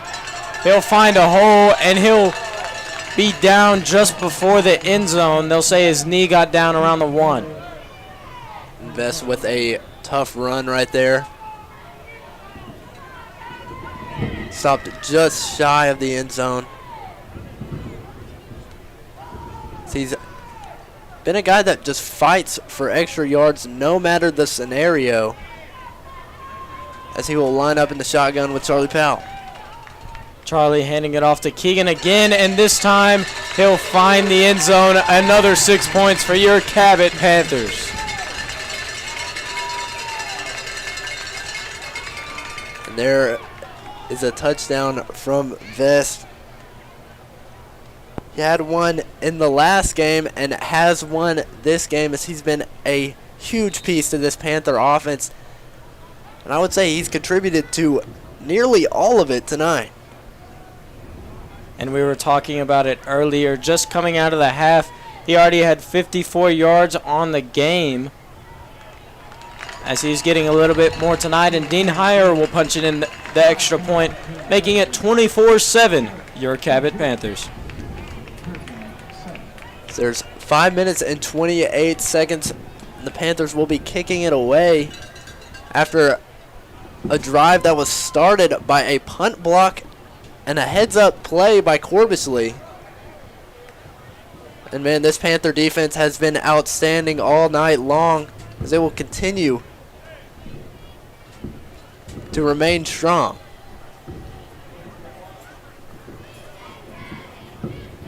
It's Lucas Blaylock setting up to kick it away to the Hurricane once again.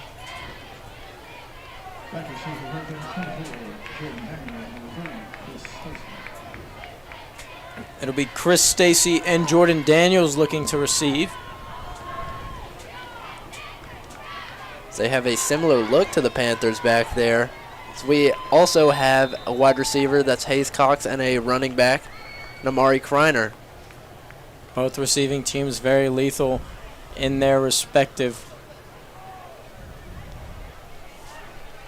receptions. It'll be Daniels looking to receive it after letting it bounce just one time. And he'll find the outside after a dirty block by number 1, Trayshawn Crawford.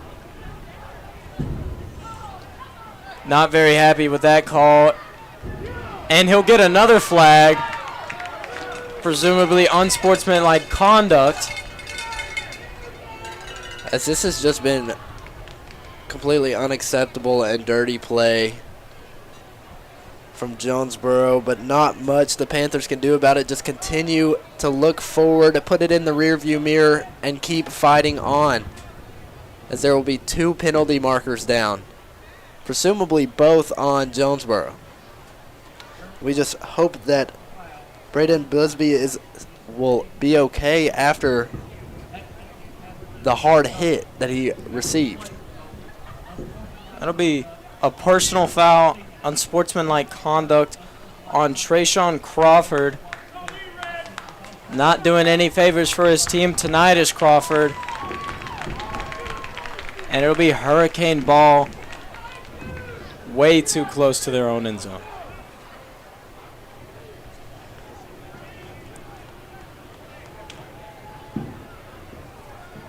The Panthers will be looking to force a safety here, with Jonesboro backed up so deep into their own territory. You can only imagine the Panther defense is bringing the blitz now to get a couple more points onto the board. Terrence Brown in shotgun still. So you see Logan Eason lined up on the edge over there, presumably rushing the quarterback. Okay, the snap is bad, and Pickett has it. He has a hole. Well, he'll get his team out of safety territory and a first down.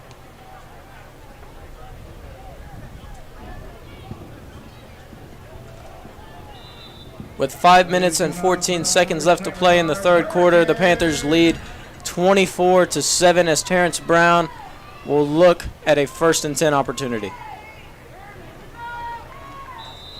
He'll hand it off, and a lot of bodies on the ground after a 2-yard gain. And a great swarm to the football by that Panthers D-line, not allowing another run to get through, as they decide to lock down and tighten up. Terrence Brown looking to pass now. He'll use his legs, and he's got room to run, as he'll be forced out of bounds by number 25, Noah Martin.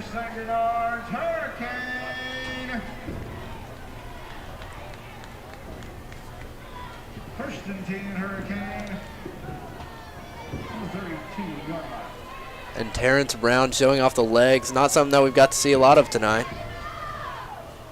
Pickett will get the ball again. It'll take a host of Panthers to bring him down, as he's been very impressive, Marcavius Pickett, tonight. It seems like nearly all the plays have been on the ground tonight. For really both sides of the football, not very many passes that we've got to see sailing. The Hurricane pass game has got up and gone just a little bit tonight, but the Panthers really struggling in the pass game. The run game has been carrying this Panther offense throughout the game, but it's doing quite well. Leading 24-7 is the Panthers with 4 minutes and 10 seconds left in the third quarter. Brown looking to pass once again. And he'll find his man in number 3, Chris Stacy. Chris Stacy has been that guy receiving the football tonight. A very rare pass, but it seems like every time QB drops back, he's looking for Chris Stacy. And not too shabby of a target is Chris Stacy, standing at 6'5", 6 foot and 200 pounds, as that's deflected by number 88, Bradley Barton. Incomplete pass will bring up second down. And what a block that was by Bradley, breaking through that offensive line and swarming the quarterback.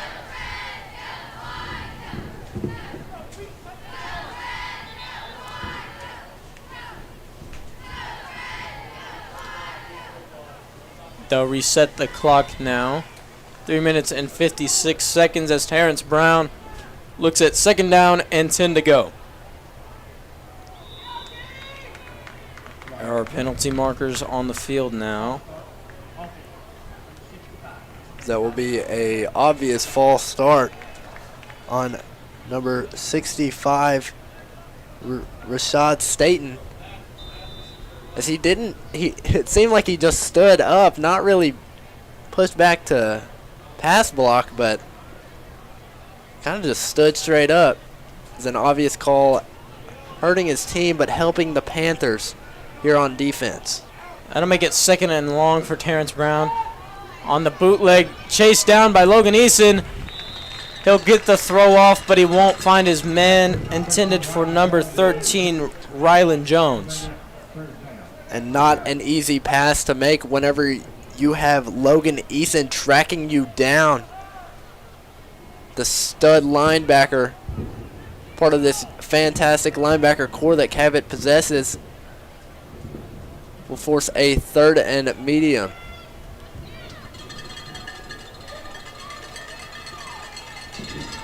Panthers dropping back into some deep coverage on third and long with 3 minutes and 49 seconds left in the quarter.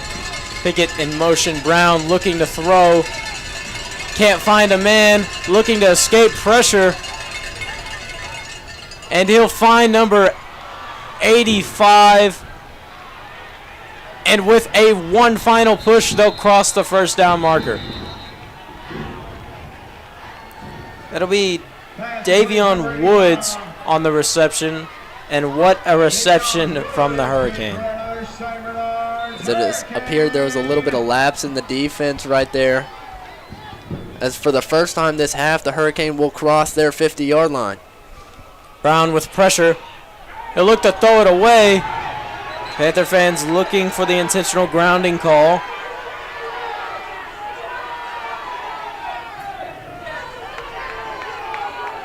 And they'll finally throw it after a little bit of conversation. And a lot of influence from the Panther side of the stadium. As there was no receiver anywhere near that ball. All Terrence Brown was doing right there was running for his life and just chunking the ball away before he got hit. But unfortunately for him, that will be worse than just taking the sack in that situation. It'll be second and forever now for the Hurricane with 3 minutes and 18 seconds left in the third quarter. The Panthers still leading 24-7. It'll be 22 to go for the first down marker on second down for Terrence Brown.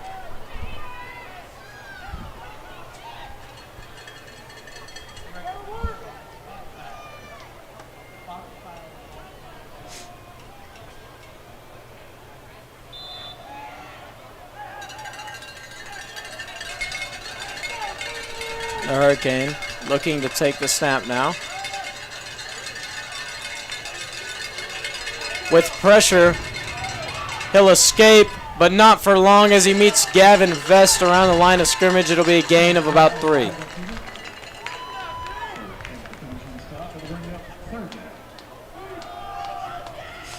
It was Brown showing off the athleticism and shiftiness on that play, but could not find a way past senior linebacker Gavin Vest. Third down and 20 to go. Pickett in motion. He'll find his target, and after a good block, he'll be met by John Connor, but not after the first down. That'll be number 10, Braden Sledge, on the reception.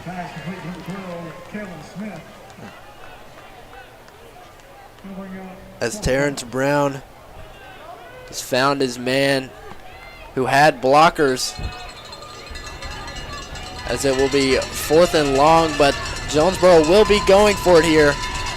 Panther fans are stomping their feet and ringing their cowbells. With 2 minutes left to play in the third quarter, the Hurricane has to go for it on a 4th and 9 opportunity.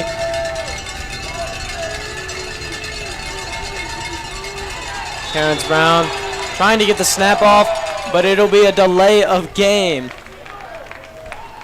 and not what you want to see as a Hurricane fan. With such little time, 1 minute and 49 seconds left. The Hurricane, 1 minute and 49 seconds left in this third quarter. They really didn't have a choice there but to go for it. Trailing by so much here. It's a 3-score game.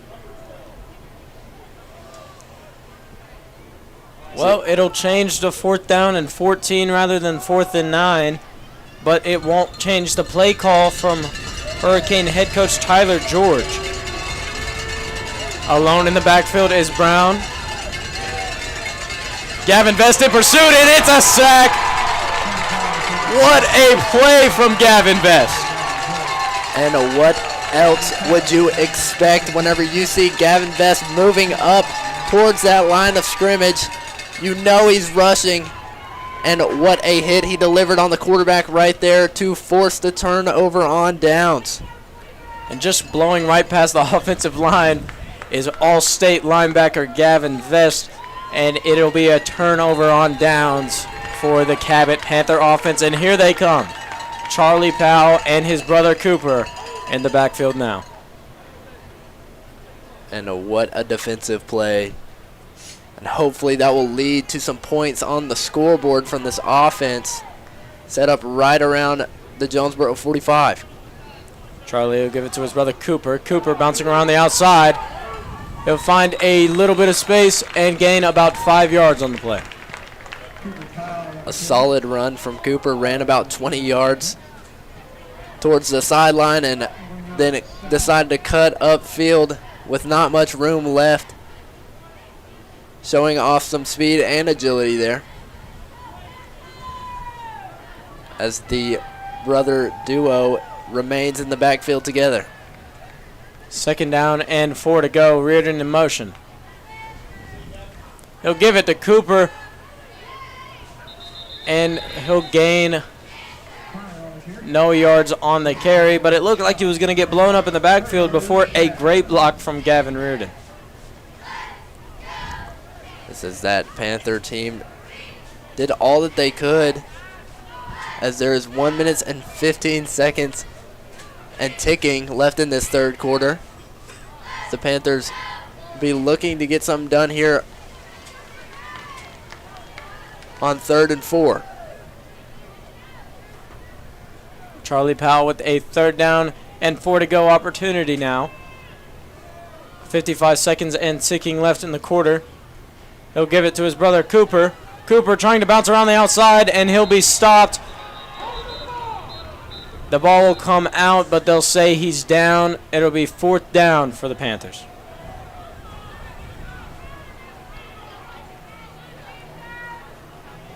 As Keegan Vest will make his way onto the field to replace Cooper Powell. It's Charlie Powell and the Panther offense looking to the sideline, waiting for their play call. Be 18 seconds and ticking. The Panthers could let the clock run out, and it'll look like they'll do just that, leading 24-7 over the Hurricane. And what a quarter that was. So many ups and downs. So many turnovers. So many big plays. All for naught for Jonesboro. And only a touchdown to come out of it for Cabot, as they will face a 3rd and short. Now flipping sides of the field to begin this 4th quarter. Of course, what are the Panthers going to need to do to close out this game? Just a little bit more of what they've been doing. They're playing great on defense, apart from that one drive earlier in the game.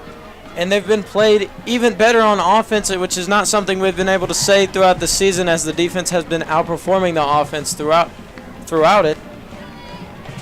They've been very well at not letting opportunities go to waste, such as turnovers, like you said before. And I'm really excited to see this Panther offense develop throughout the season, as they're doing pretty good tonight, leading 24-7 over the Hurricane.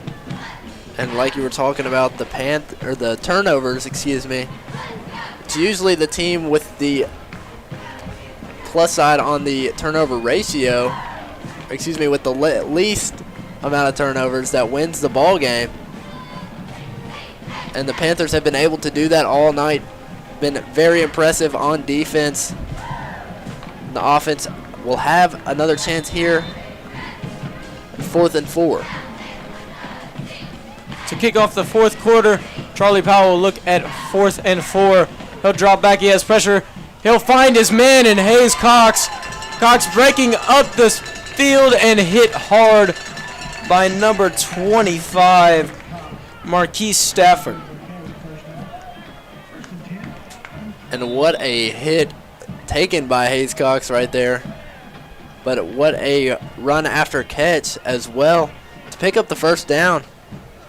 As Cox, we saw his left arm flailing and didn't know if his right arm was doing the same, but able to hold on to the football even after the huge hit he took.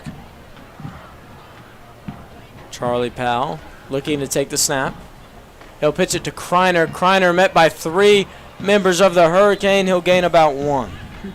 And like you said before with Hayes Cox, he's been playing very tough football. It's been incredible the way that he's been able to get back up.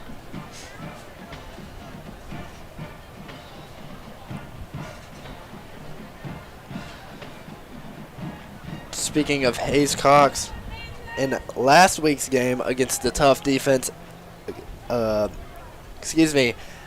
the tough defense of the Ruston Bearcats, he averaged 17.7 yards per reception, as he has been continuing his dominance here tonight. Kreiner still in the backfield. They'll send Cox in motion. They'll fake the handoff, and Powell will keep it on the keeper. He'll gain about 2. And a rare play that we see right there from the Panthers. Don't usually see Charlie Powell running the ball inside and in between the tackles. Usually he's in scramble drill if he crosses the line of scrimmage. Right there, it was design and a little bit of a read option. Nice to see Charlie Powell using his feet. But now he'll look at 3rd and 7. Trying to make something happen. And there'll be a timeout call by Coach Reed. As the clock was winding down there, not much of another choice for the Panthers. Didn't want to take a little delay of game call with so many, with so many timeouts remaining here in the second half. As there is 9 minutes and 50 seconds left in this one tonight. The Panthers with a commanding lead and marching.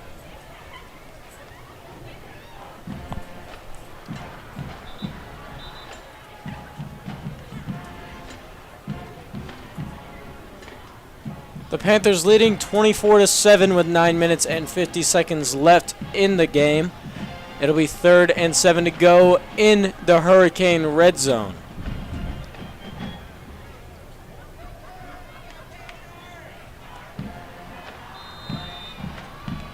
As Marius Kreiner will be in the backfield alongside Charlie Powell. Hawks in motion. He'll give it to Kreiner. Kreiner up the middle. Bouncing off his own guys. And the whistle not blown yet as the pile was just not moving. It'll be 4th down now for the Panthers. And they'll bring the field goal unit out on 4th and about 4. Bring up 4th down and 5. And why not? Dean Heyer has been so incredibly good this season. Why not try and put it up 27-7 over the Hurricane? Exactly. No reason to force anything. Dean Heyer has been nothing short of impressive all year long.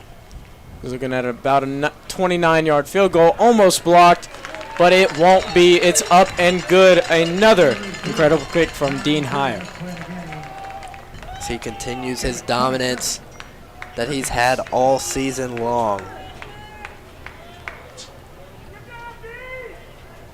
And Dean Heyer, along with his other kicker, Lucas Blaylock, they are both sophomores. And so just so impressive and such a fantastic thing to have as part of your program if you're the Cabot Panthers, because these are two guys that are already such talented kickers, and you get to keep them for 2 more years. Definitely excited to see how they develop as good as they are now. It'll be the Hurricane looking to receive it now as Lucas Blaylock and company come out to kick it away. And what a young team these Cabot Panthers have. As just such a young core. As QB1, Maddox McCrory, who is unfortunately out for a few more weeks with a broken wrist that he suffered a few weeks ago.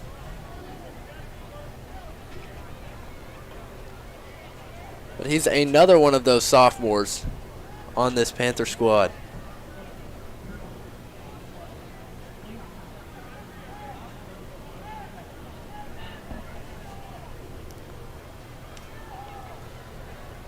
There seems to be a bit of confusion between the referees, and now Blaylock is ready to kick it away.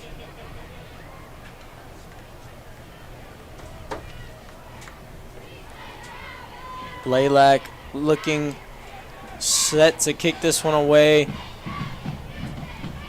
to Chris Stacy and Jordan Daniels once again.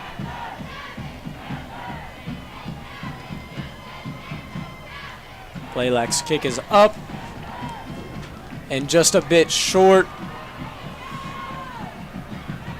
The Hurricane having a very good return from number 25, Marquise Stafford. If you remember, Marquise Stafford had that big hit on Hayes Cox earlier. Definitely leaving an impression on the game is Stafford.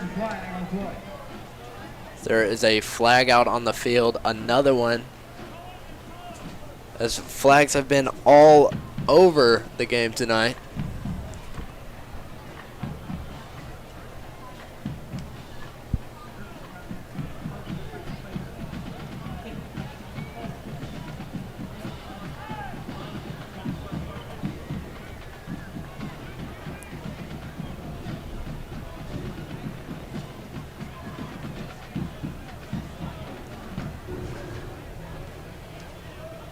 And like you said before, the field painted in yellow tonight from flags. This one will be on the Panthers. And that'll let the Hurricane set up shop on the Panther 40-yard line. Terrence Brown out of the game now.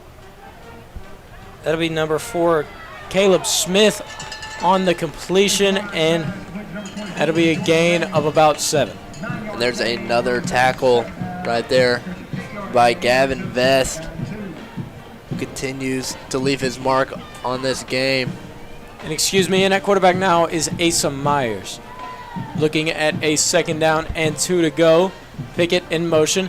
He'll look to the flats once again and drop by Pickett.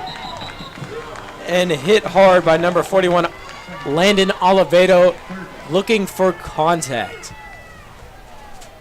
And an interesting choice late in this game to change quarterbacks. Asa Myers looking to maybe make an impression, maybe fighting for a starting spot is what we're seeing here tonight. It wasn't a bad game from Terrence Brown. Asa Myers handing it off to Pickett. Pickett will find a hole.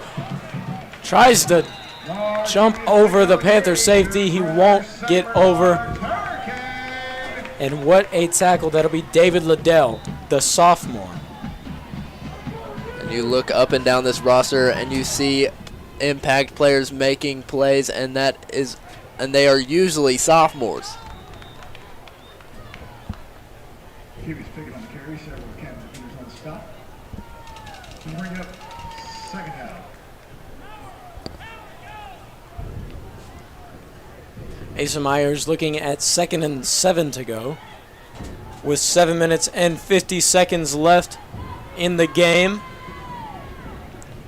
Myers looking to pass. He'll step up in the pocket and he'll use his legs.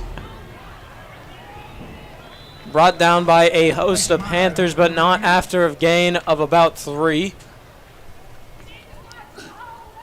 That was a heads-up play by Asa Myers with nowhere else to go. Able to run through his tackles and make a little bit out of nothing.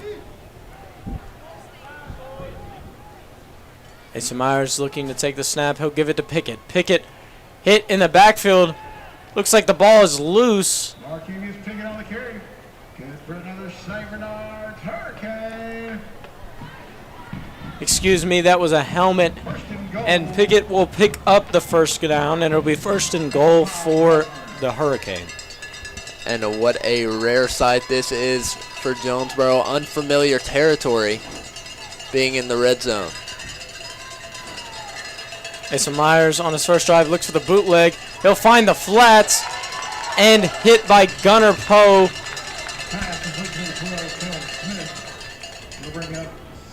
That'll be number 4, Caleb Smith on the reception.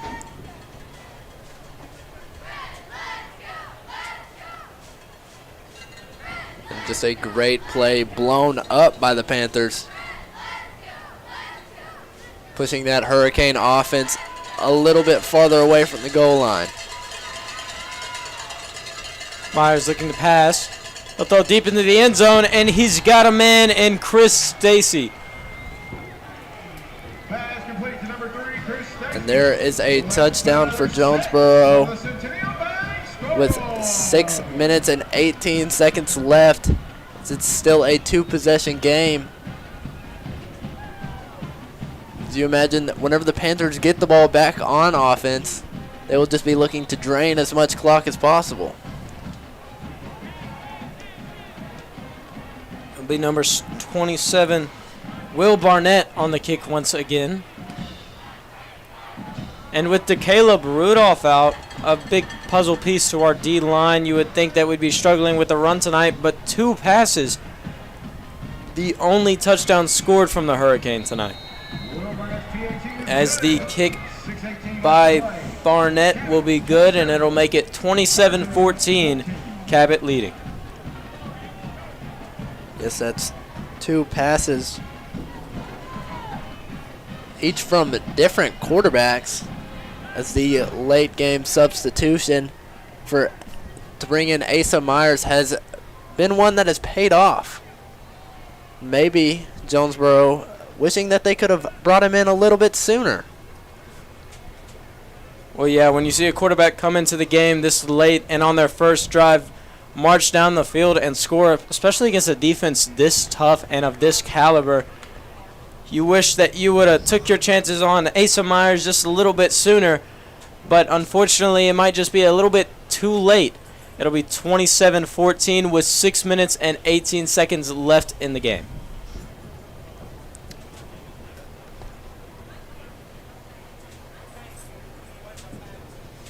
And a rare sight, only one player back to receive the kick, and that's Amarius Kreiner. That is because the Panthers are in onside return formation. Well, yeah, if you're the Hurricane, you definitely need something big.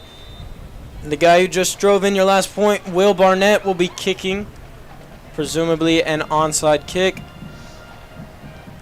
And no, they'll kick it all the way back to Kreiner. Kreiner will grab it behind the 5, and he'll get around to the 17-yard line. And a friendly bounce for Jonesboro. Smart play by Kreiner to pick up that ball instead of waiting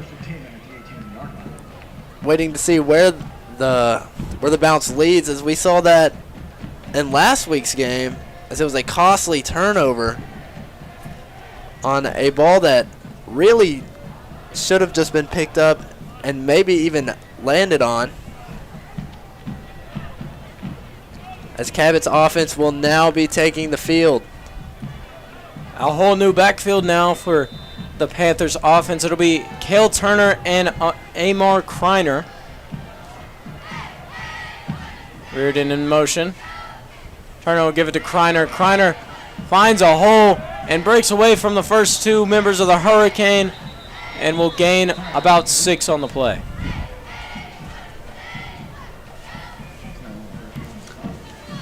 As Amarius Kreiner will be coming off the field after his run. He was replaced by the one and only Keegan Vest. Now, I wouldn't call him the one and only. The one and only is the Gunner Poe, but Keegan Vest definitely a great piece of this Cabot Panther offense.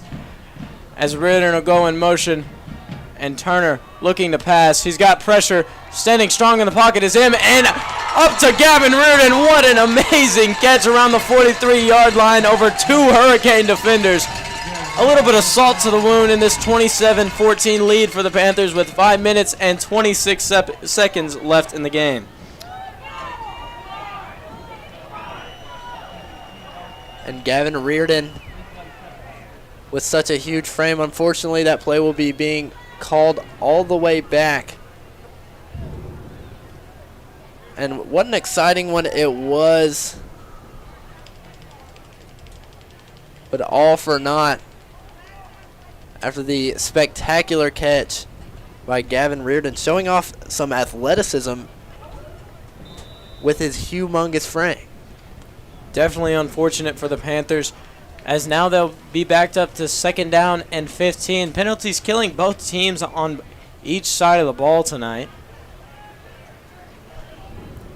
Turner, Cox in motion. He'll hand it off to Vest. Vest up in the middle. He won't gain much. And with a final push from the Hurricane defense, he'll gain only about 3.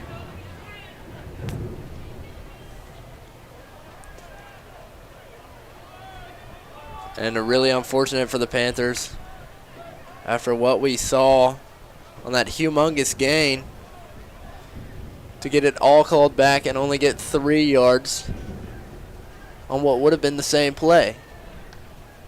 As it will bring up 3rd and very long. Now Cale Turner and his offense look to make something happen, and really I don't see why they wouldn't go back to just throwing the ball up to Gavin Reardon. Definitely worked the first time. This time they'll give it to Keegan Vest, and Keegan Vest will find a hole and nearly get that first down. A little bit of late contact from both teams, but they'll call that 4th down and short. 4th down and 3. There'll be 4 minutes left in the game. Offense looking to stay on the field now. And there it is, the special teams crew, Sam Dubwig and company, with 3 minutes, 48 seconds and ticking. They'll come onto the field leading 27-14. And no other player you would want to put the ball in the hands of other than Sam Dubwig here. Dubwig's kick is up. And that'll be number 7. Matt Bartels on the fair catch call, making it fairly obvious that he was going to have a fair catch call, as we've had a bit of a problem with that tonight. Be 3 minutes and 26 seconds left in the game, as the Hurricane will take the ball back on offense, looking to get some points up on the board here late. The Hurricane will have to score very quickly, and then it will be an obvious onside kick for them, as they will have to get the ball back extremely quickly as well. It's not going to be easy for this Hurricane offense, especially whenever you're lined up against a defense like the Cabot Panthers have. Pickett in motion. Asa Myers dropping back. He'll look to pass. He's looking deep, and he'll find a man. Getting around and finally surrounded by multiple Panthers trying to strip the ball away. They won't be able to do it. That'll be number 12, Kellen Smith on the reception. And there's a flag on the play. As some Jonesboro players came in late.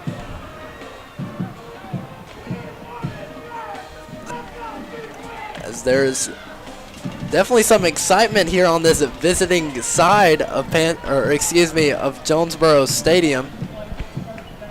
That Jonesboro team will be backing up. Well, 2 steps forward and one step forward and 2 steps backwards, as it's been the story for the Hurricane all tonight, as I've seen to mess up the saying quite a few times tonight. But it will be Asa Myers on the 1st and 10, still at the 49-yard line. Definitely an easy one to trip up on. Almost as easy to trip up on as Jonesboro being placed on the 51-yard line right now. Asa Myers sending Pickett in motion. Myers hit, and he'll try and get it to number 3, Chris Stacy. It'll be incomplete, and 2nd down and 10 to go with 2 minutes and 57 seconds left in the game. And Landon Oliveto with another play, making his presence felt all night long. So I can only hope that for y'all watching, I know that the 51-yard line does not exist. There was a mistake in a prior matchup where I got a little bit twisted in my words. And a deflection from number 33. That'll be Logan Eason once again. There'll be more penalty flags on the play. As this has just been unbelievable. It seems like almost every play there's a flag thrown. In fact, there's 2 penalty markers down on the field right there. The officials definitely really involved in this game.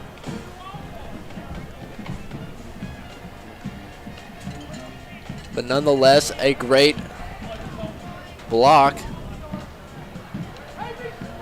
by Logan Eason. Unfortunately, that'll back Logan Eason and company up, and it'll be 1st and 10. The Hurricane, with 2 minutes and 54 seconds left in the game, they'll be placed on the 36-yard line. Asa Myers, their newly found star quarterback, looking to throw. He'll throw deep. He'll throw it up, and it bounces off the hands of Tyler Webb, deflected by a host of Panthers. What a defensive play. You know, you may have been looking at the play right there, but I was looking around the play to make sure there were no flags. A great defensive stop by the Panthers right there on that 1st down heave. Panthers definitely have to be careful here especially with this Hurricane pass game. They need to be careful of a pass interference, as Asa Myers will drop back once again on 2nd and 10. He's got pressure. He'll look to throw, and deflected by number 13, David Liddell, the star-studded sophomore. Sophomore David Liddell coming in to deliver the hit and the knockaway. David Liddell been all over this game. Another one of those players that you have to look out for on a nightly basis.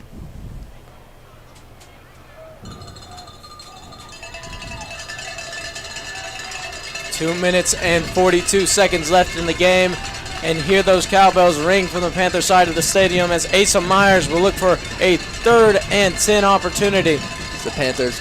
The ball is snapped and the ball is loose as Asa Myers wasn't expecting it. Pickett with a heads-up play. He'll try and get a little bit of yards back, but not much, as it'll be 4th and forever, as Colton Hennessy likes to say. Very far from the first down marker is the Hurricane. And an odd play right there. The last thing that the Hurricane would be wanting in this situation, as this Panther crowd on this visiting side has not made it easy for that Jonesboro squad. Asa Myers alone in the backfield now. He'll look to pass. And a Hail Mary opportunity intercepted by the newly found safety, John Connor. What a play from yours truly, John Connor. And wow, what a story. John Connor, the new safety, the converted wide receiver, special teams member, and now making plays as a safety, as just inside 2 minutes, 1 minute and 59 seconds remaining in this one tonight. And hey, if the offense doesn't want him, the defense will take him. Coach Painter putting him on at safety and making great plays tonight is John Connor. As we saw him showing off some wide receiver hands right there. Usually they take people out of the wide receiver position and put them in the corner and defensive back spots because their lack of hands, but John Connor showing that he still has them. Handoff to Keegan Vest, stopped abruptly with 1:53 left in the game. The Panthers lead 27-14.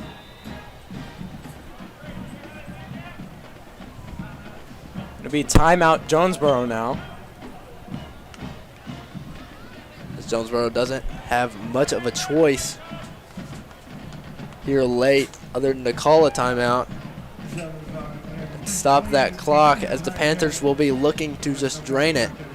And no other person to drain it with except for Keegan Vest, as he will pound away at that defense a few more times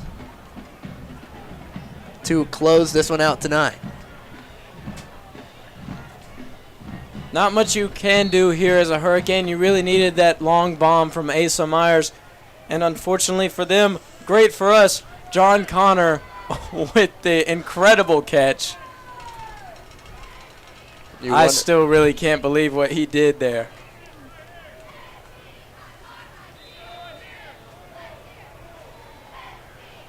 You wonder if the offensive coordinator is kicking himself, taking John Connor and those fantastic hands off of the offensive side of the ball. Speaking of fantastic on the offense, here's Hayes Cox on the jet sweep. He'll get a first down and more. With 1:46 left on the clock. And man, juking, jiving, and spinning his way to pick up that first down.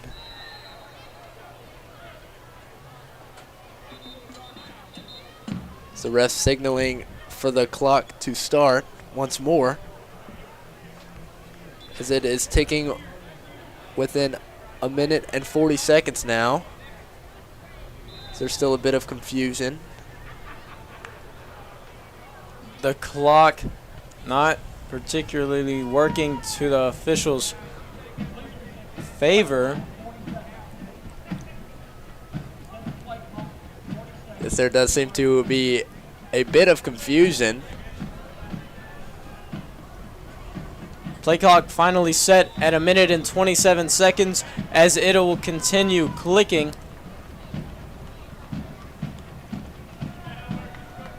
The Panthers with 30 seconds left to call their play, looking to drain the clock out just a bit more. Since they can let it tick all the way inside of a minute, if that is what they so choose to do. Turner waiting. He'll send Reardon in motion. He'll get the snap and he'll give it to Vest. Vest running up the middle with a incredible push from Keegan Vest in the line. Keegan Vest might just break away, and he's wrestled down at the 48-yard line. And you wonder when that's going to happen, because Keegan Vest has just been pushing his way all night long, and finally almost just barely gets stopped. Had one man that he had been dragging the whole way, finally able to get him down. And what can you say? Mama, there goes that man again. Just exactly what you can't do as a Hurricane defender is hit Keegan Vest high, because you're just not bringing him down if you hit him high. As you could see there, the Hurricane defense, just about every single one of them hit him high, and those feet still churning. If those feet are churning, he is not stopping. He'll get it all the way down to the 48-yard line. And Keegan Vest, just one of those guys that you know as soon as he came out of the womb he was going to be an athlete, has been a huge presence on this football team and has been a huge presence on every team, no matter the sport that he's been a part of. And I played with Keegan and his brother Gavin in CYFA football, and they haven't changed a bit, still being dominant in high school play. They used to call Keegan the bowling ball, the way defenders would slide right off him like pins. Turner taking the snap. He'll keep it. He'll drop down after a gain of 2 with 40 seconds left on the clock. The play clock just 2 seconds ahead. They'll drain it all the way down to about 2. You know, it will be an obvious kneel situation. Or possibly another handoff. Who knows? But nonetheless, an outstanding performance that it's been for this Panther offense and Panther team as a whole. Turner will go down, and that'll just about wrap it up for the Panthers. The Panthers weathered the storm tonight in a stunning win, 27-14 against the Jonesboro Hurricane. I've been your play-by-play commentator, Carson Cook, and sitting next to me, your color commentator, Colton Hennessy. Have a great night, Panther fans.